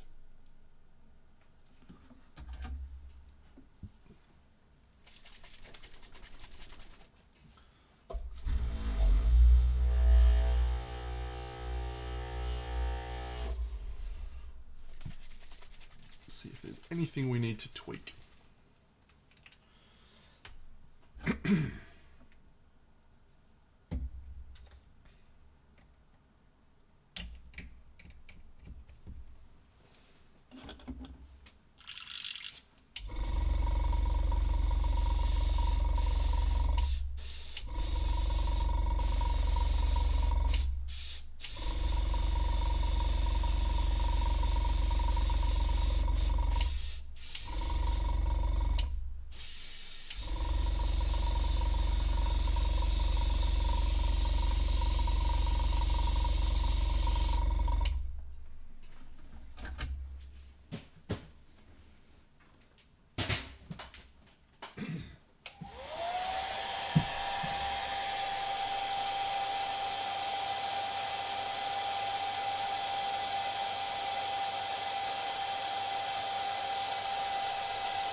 Gosh, I should use Ultramat more often. I don't use it enough.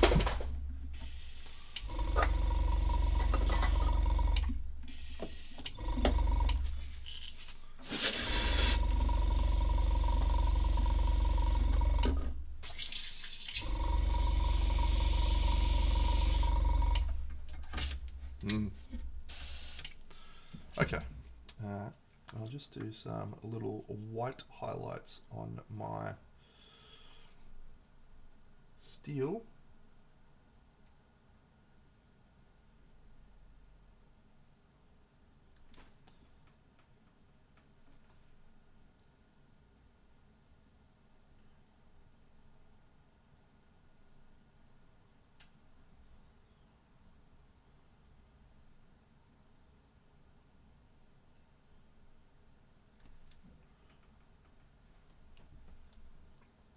You should.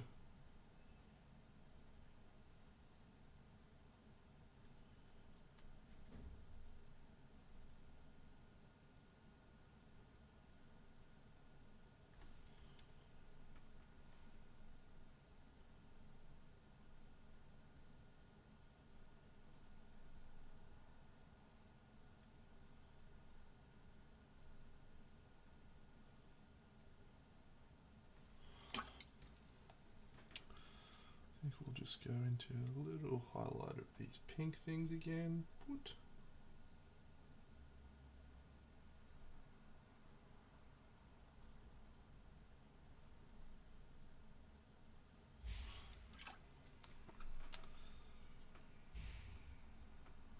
Feel free to share posts in the chat, friends, if you would like to A, get some feedback, or B, just show off your cool works.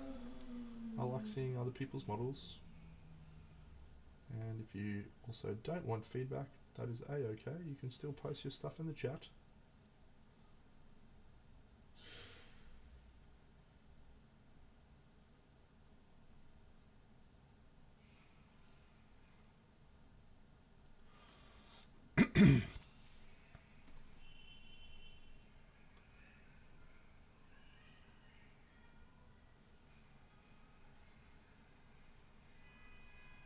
These little bits supposed to be pink as well.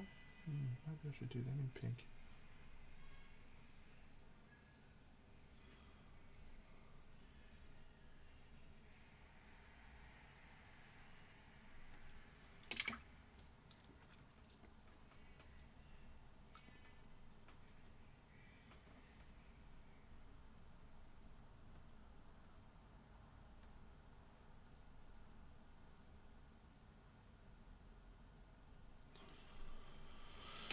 Cool.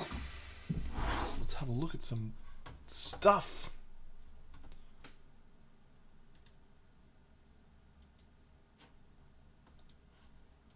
Did you change your Twitter handle?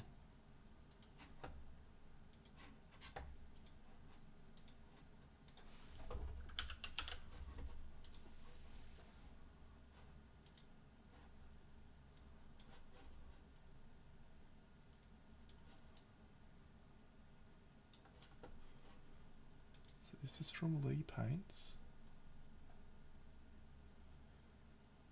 That's a cool model. How far progressed would you say you are?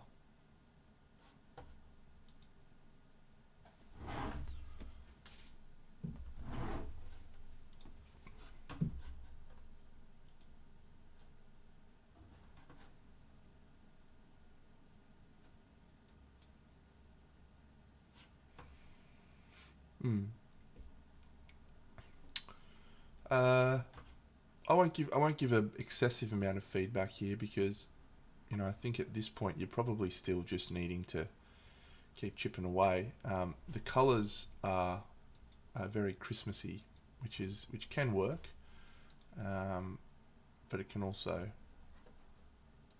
be a negative. So you may just want to either think about switching one of your green or your red a little bit more into, you know, like a lime green as opposed to like the emerald Christmas green, or more of a, you know, a pinky red, orangey red, you know, just something to just nudge it away from Christmas vibes. I think the beard itself, the highlighting's good, but I think you can really lean into that specular reflection around that part of the moustache. You know, really lighten up that highlight on those little rounded bits at the top there. And yeah, I think the mushroom color is going to be interesting. How you choose to approach that. My only piece of advice right here is probably up the value contrast on the face. You want to see a little bit more like sunny skin tone or whatever in the face to really brighten it up, so that's where your eyes are drawn. But it's pretty cool, my man.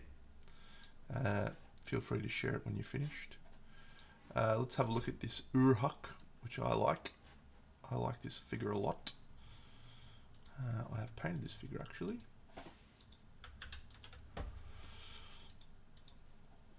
I've painted this figure myself. It's a beautiful figure to paint. It's got nice volumes on the skin, and the face has a lot of really great stuff. I found the strappies and the fur not as enjoyable to paint as the man.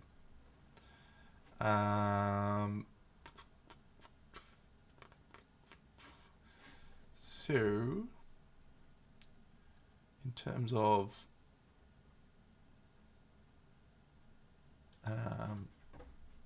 where to provide you feedback,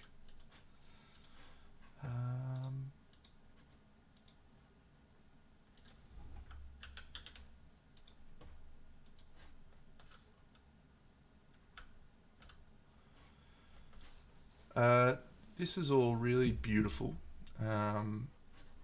really nice colors and technique. The non-metallic metal reads really well as metal. Skin's got a lot of nice vibrancy and saturation. The gold feels really good. I guess where I'm struggling, and this is actually sort of where I struggle with the piece as well, is the busyness of everything happening around that belt area. And I think you probably need to try and create even more separation than you've already got. So make the the pronged thing, whether it's bone or stone or whatever it is you're doing, but really have that be quite bright and separate it from the dark straps. I think if you can create a lot more separation in those areas down there, that whole area is just going to read a bit better. And then, whether you feel like it or not, I think a nice tattoo in the skin would help. It doesn't need to be a lot. And again, you probably don't want to overdo it with that either, because there's there's already a lot of stuff happening. You don't want it to steal from the face. You don't want it to draw the gaze down. But I think you definitely, that whole area is so busy that it's really crucial to separate each of the elements.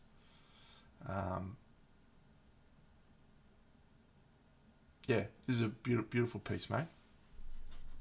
I'm looking forward to seeing it being finished. Maybe a tiny hint more colour in the skin. Like, you've got that nice bit of reds around the eyes and the cheeks and stuff. You could maybe throw a little bit in the under the shoulder, in the armpit.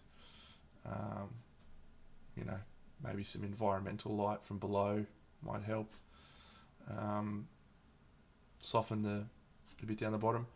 Yeah, cool figure. Topless.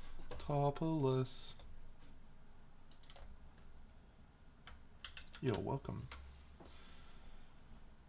Beautiful bust. I had this one. I didn't end up painting it. The sword is a key focal point, young Toppy, and this is very clean NMN from you.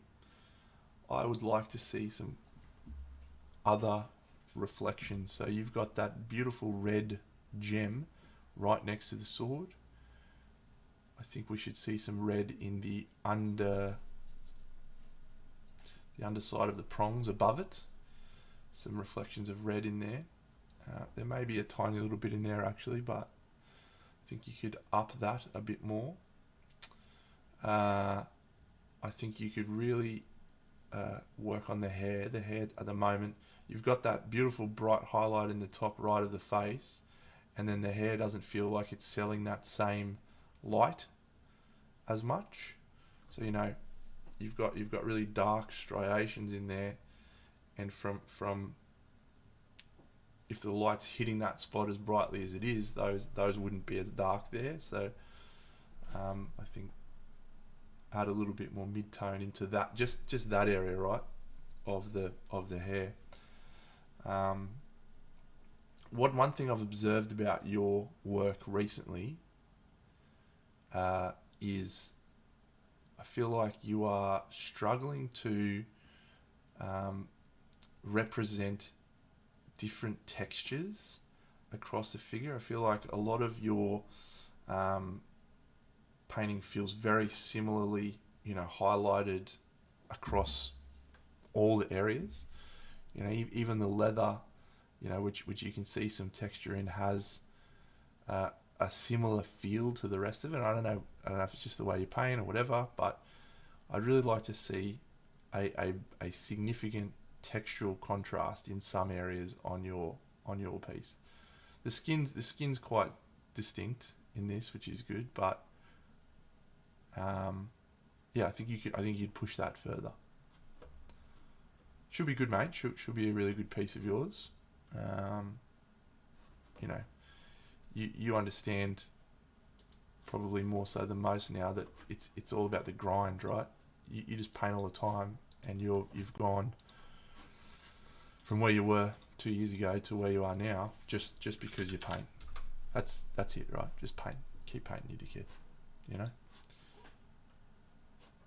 Bozza.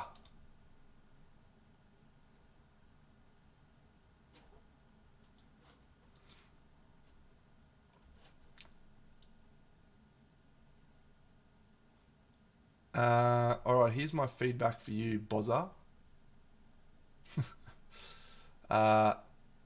Photography is vitally important in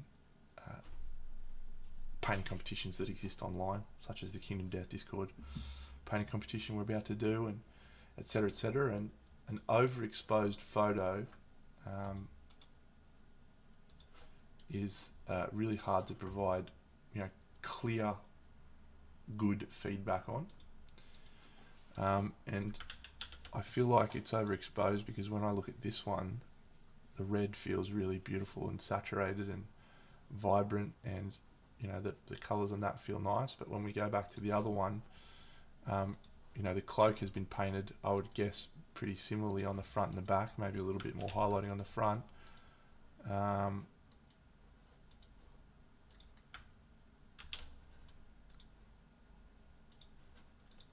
Looks like it's a little bit higher, but it feels a lot more washed out. So with that said, it's a beautiful piece. Where I would, so I think your painting's really good. Composition on a piece like this is really crucial. I think the base is maybe about 25% too big for the figure. It's a very delicate balance when you're trying to do a really nice scenic base. For me, the model gets lost in the base. I think some ways you could have avoided that happening. Very rarely does height cause a problem, but the placement of the model on that height is important. So I think if you had slightly less rock, if there was less rock between the river and where Boromir was standing, like if he was basically down on the water's edge, it feels more dynamic then, because you've got the height of the figure, and then he's sort of at the bottom. It gives you the same sort of sense of proportion of him being small in a big world. But when I look at that, what I see is the rock, and he kind of gets lost in the rocks to some extent.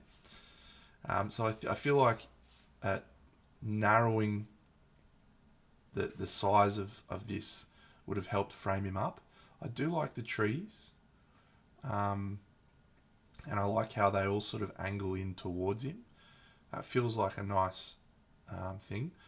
I am of the perspective that trees should always be painted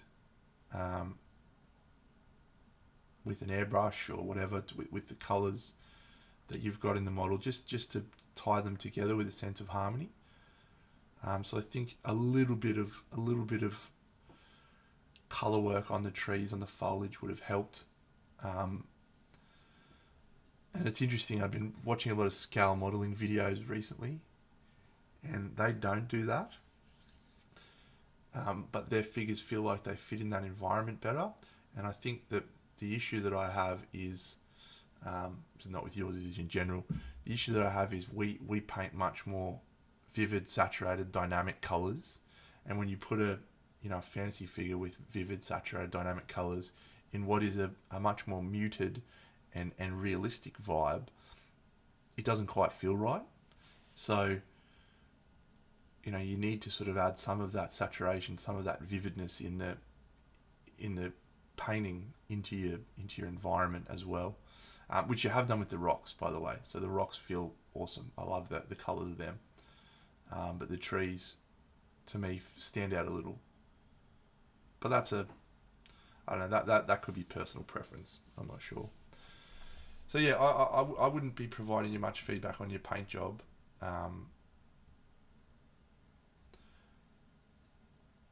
Again, right? So the overexposure might be hurting you here in what I'm seeing. So I'd like to see this in the hand, but yeah, I would be thinking about composition as your area to try and improve. The paint job's really nice.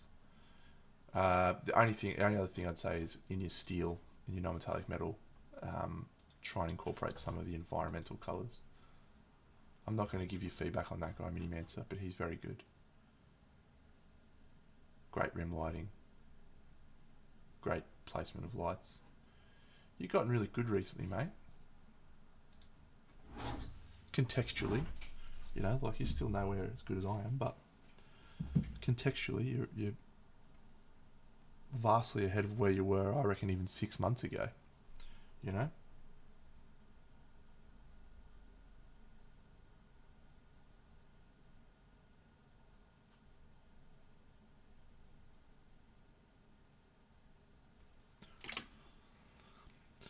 Does that feel like a fair statement? I think so.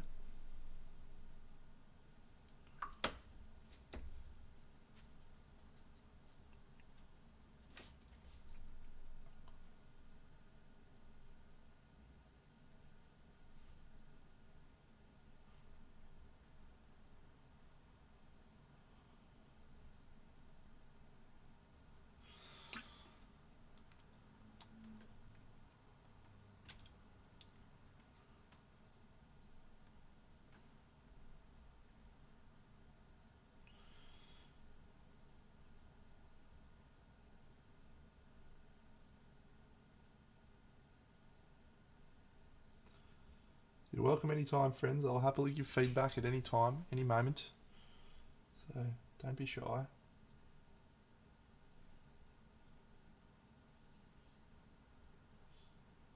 can't promise you that I will give you good feedback, but I can promise you that I will be honest.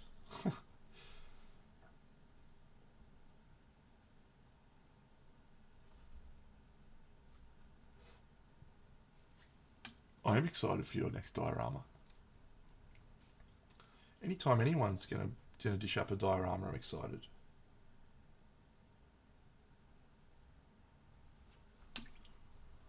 It's my passion. Dioramas are my passion, just like graphic design.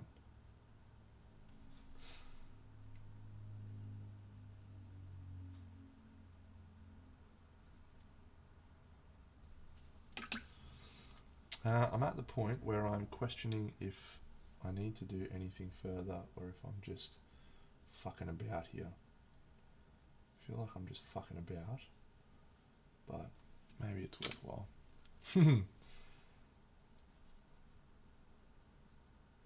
Dioramas. They're a great time.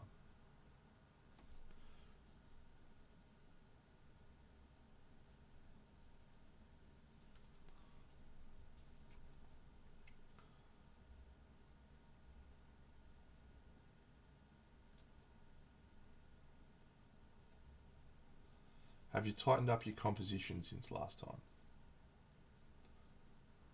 Because I feel like that was also the feedback I was focusing on you last time, was composition.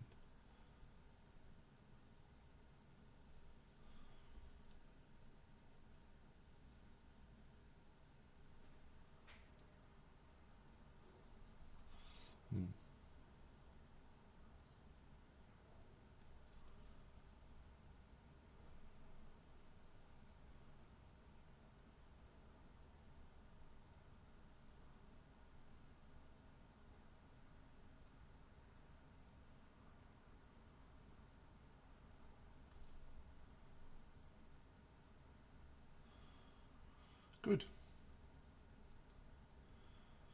I remember your diorama, and I feel like what I was trying to express when I provided feedback was that there was a lot of really good ideas, and a lot of really good promise in what you were trying to do. But the execution, was slightly, or significantly, not as good. So if you can find a way for your ideas to be executed slightly more effectively, you're going to do some great shit. Some really great shit.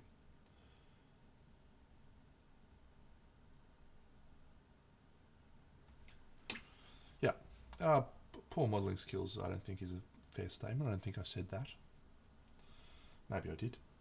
If I did, it was probably warranted.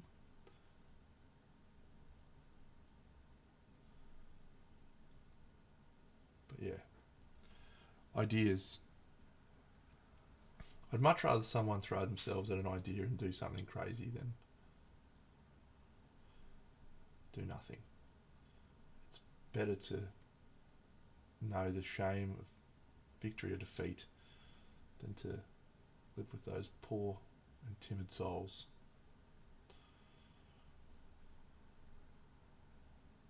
Have a crack. Have a go, you mug.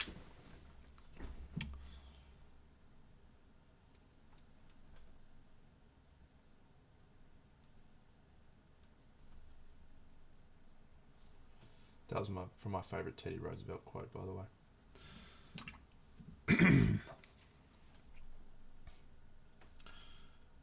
Yeah.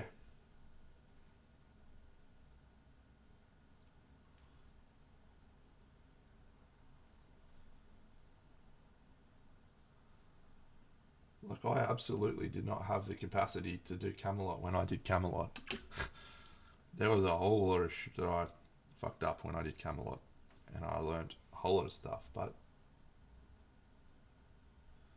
I tried it. And I loved it. Has everyone seen Camelot? Was anyone like to see Camelot today?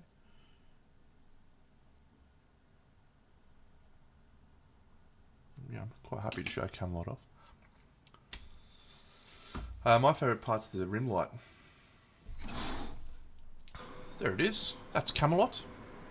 Camelot. It's a silly face.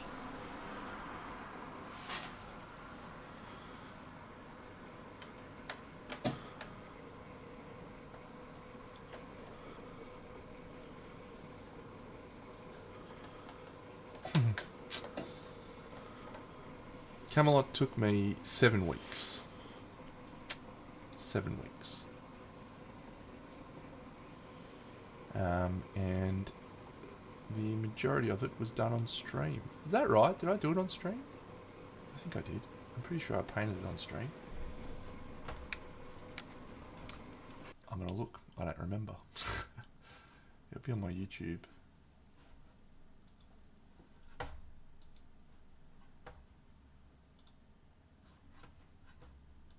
I did a playlist for it. Lady of the Lake streams, Underworld streams.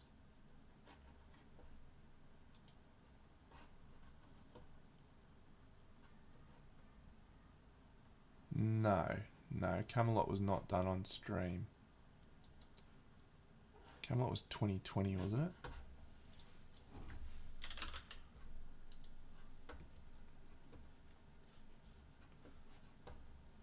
Or am I misremembering? When was it posted? June 23rd, 2021. No, Camelot was definitely done on stream. If you go back into my YouTube far enough back, you will be able to see me painting the majority of Camelot. That's including building, painting, and everything associated with that. 7 weeks. It was a hectic 7 weeks. If you want to see, I did a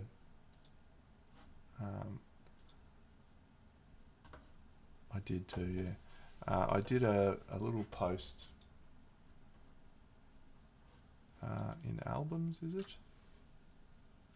Of a step-by-step of Camelot. How do I search my Facebook profile?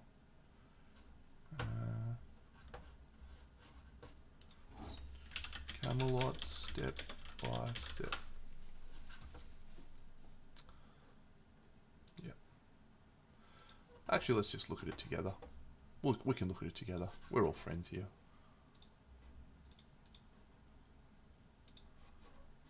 It's nice to reflect on what we've done as a group.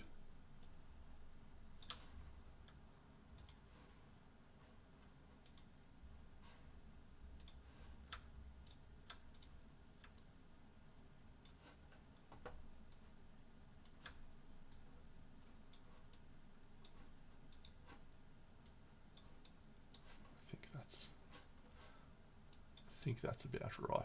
Yes. All right. That is how it started.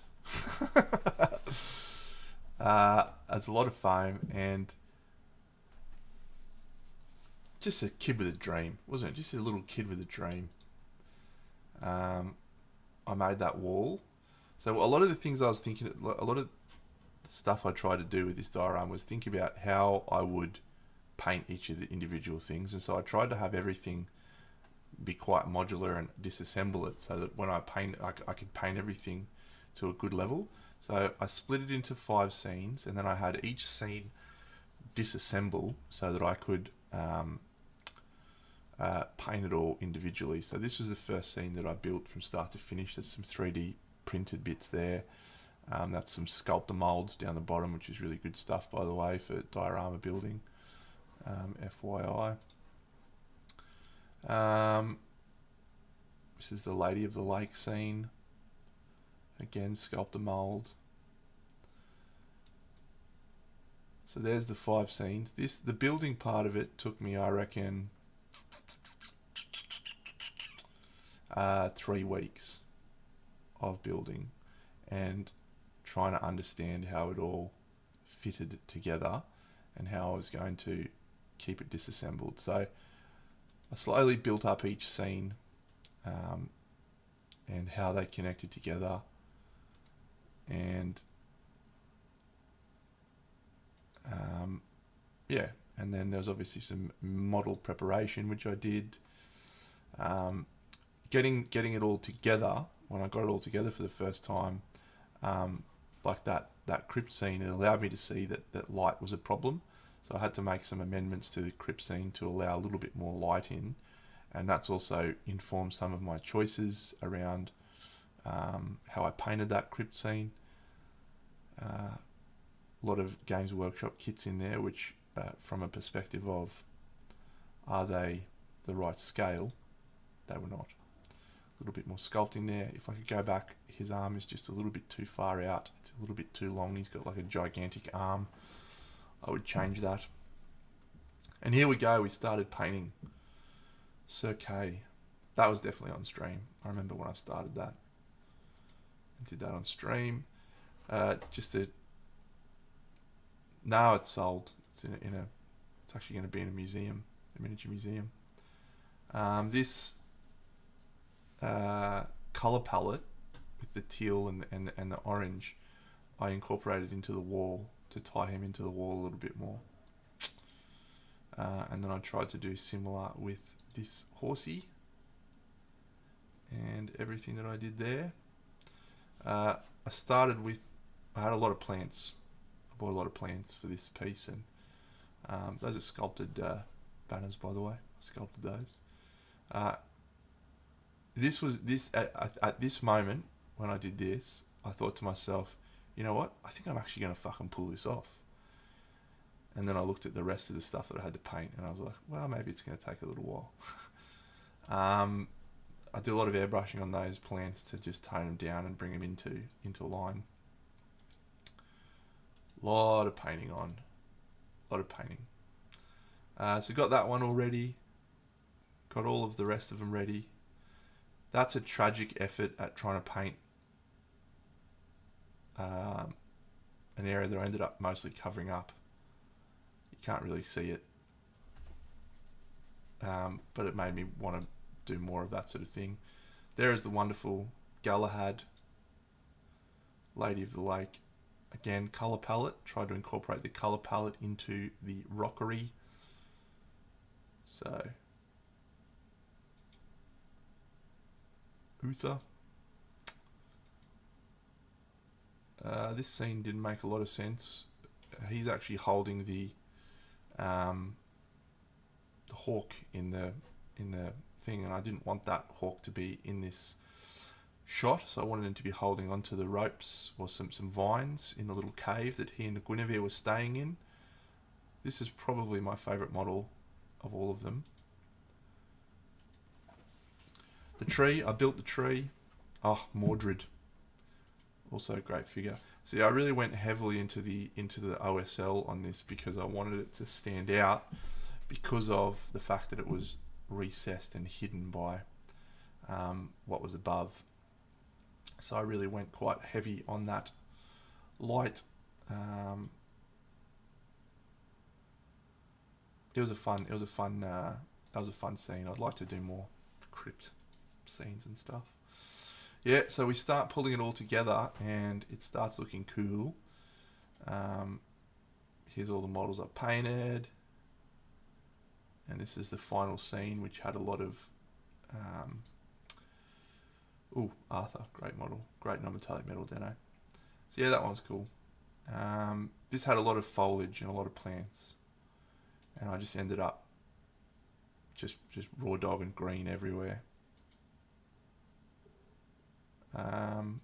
Yeah. Those two magical effects were cool, but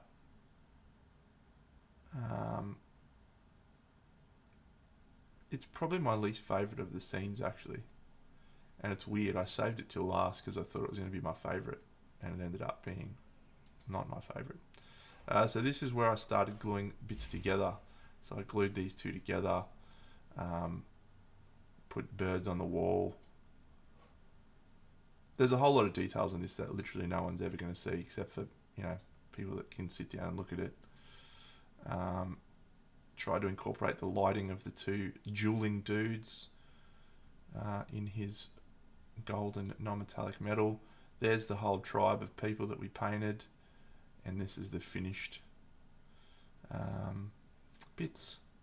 Those are actually transfers on her cloak, and that was good. That was good. That scene's really great colour palette, great vibe. The two of them look really good together. That scene's awesome.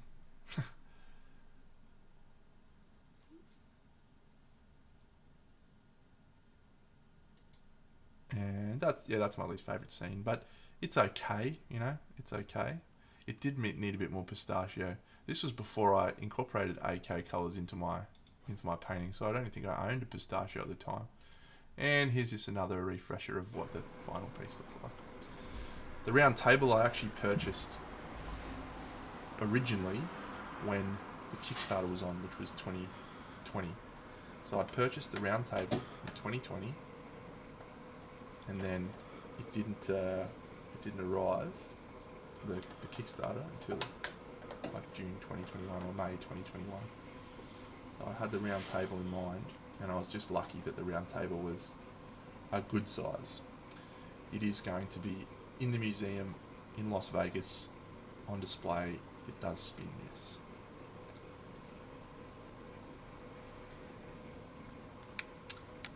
The fact that it's on a round table is also a nod to King Arthur as well. I'll just show you one little thing that don't think I've mentioned before. When we're about to get to the crypt scene, just watch the top of the video. So right now, there's my light. I had to move my light so that you could get, because it's really, it's quite dark in there. There's not a lot of natural light. So as the thing was spinning, I had to move the light in so you could see the crypt a little bit better. Anyway, there you go. That's Camelot, friends. 7 weeks of work and a nice time in my life. It was a moment in time when I felt like I'd found my hobby. Yeah. It was definitely fatigue at that point. They were the last 3 models. It was the biggest scene. Yeah, if I could go back and do it again, which I have done, by the way, multiple times, on other things, the composition of the piece needed to come before I decided how big it was. Because I bought that spinning table, I had to fill the space, and I filled it with that giant tree, but that whole scene has a lot of empty space and it doesn't really fit. Whereas most of the other scenes, they're compact and they tell a really good story. So, but that one, it's just too big. So the whole diorama just needed to be just a little bit smaller, and it would have been really good. I am proud of it, mate. It's easily the best thing I've ever painted. Maybe that's not true. It's the thing I like most that I've painted. I mean, my other dioramas are fun too. Like, what's that other one I did?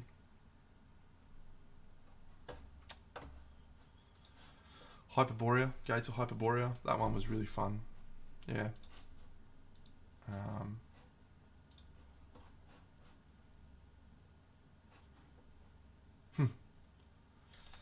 Hyperborea is a much better composition, and sort of does a similar thing to Camelot, in that it's telling lots of little stories, but it's all, I think the composition's much better. Maybe one or two exceptions. But you can see that I designed the size of the composition after having the models and putting them all together. So it just feels a lot more tight. Vampires, same. Much tighter composition with the vampires.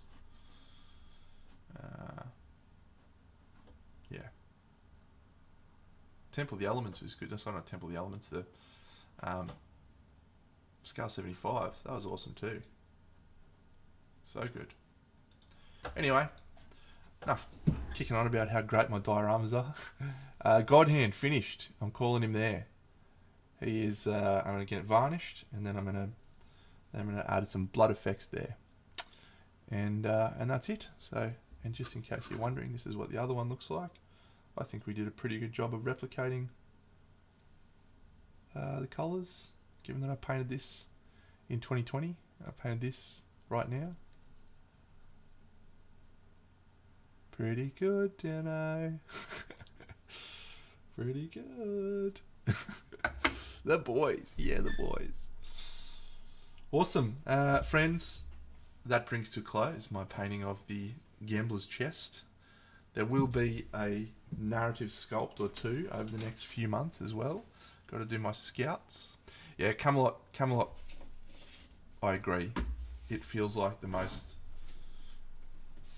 special because it is multiple stories. King Arthur. Yeah, I've always been a mad King Arthur fan. Like, I had a book my mum and dad bought me when I was like 5 that was stories of the Round Table. And like, when I actually originally saw the models from the Camelot Kickstarter at SMC in 2019, and I talked to Ruben and I talked to David Aroba, and they were both like just saying these are going to be the best. You're going to love them. And they had Morgana on display, and I think they had King Arthur on display, and I was just like, I'm in. So I was back at number 1 on that Kickstarter. Another thing I'm super proud of.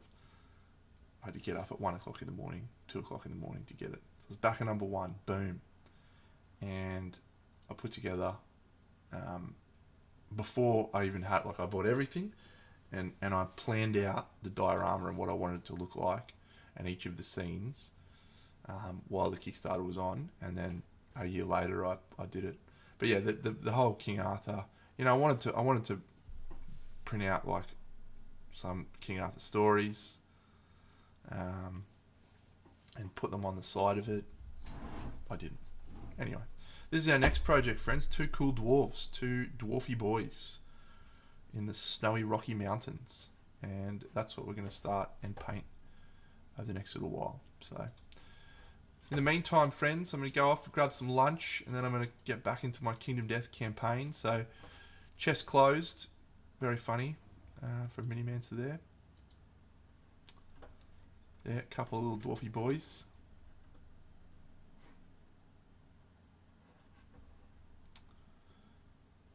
Yeah, very funny. I'm a pun guy. But that's it, friends. I hope you have a wonderful week. And Bucks and I'll be back for Party Monday tomorrow, where I'll probably be doing some assembly and some base construction for these lads. And that's it. You're wonderful people. Let's have let's maybe we'll go see if anyone's streaming right now that I can just raid into.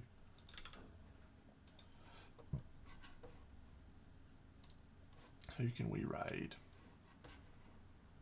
Raid channel. Monster Den minis. We're off to raid Monster Den.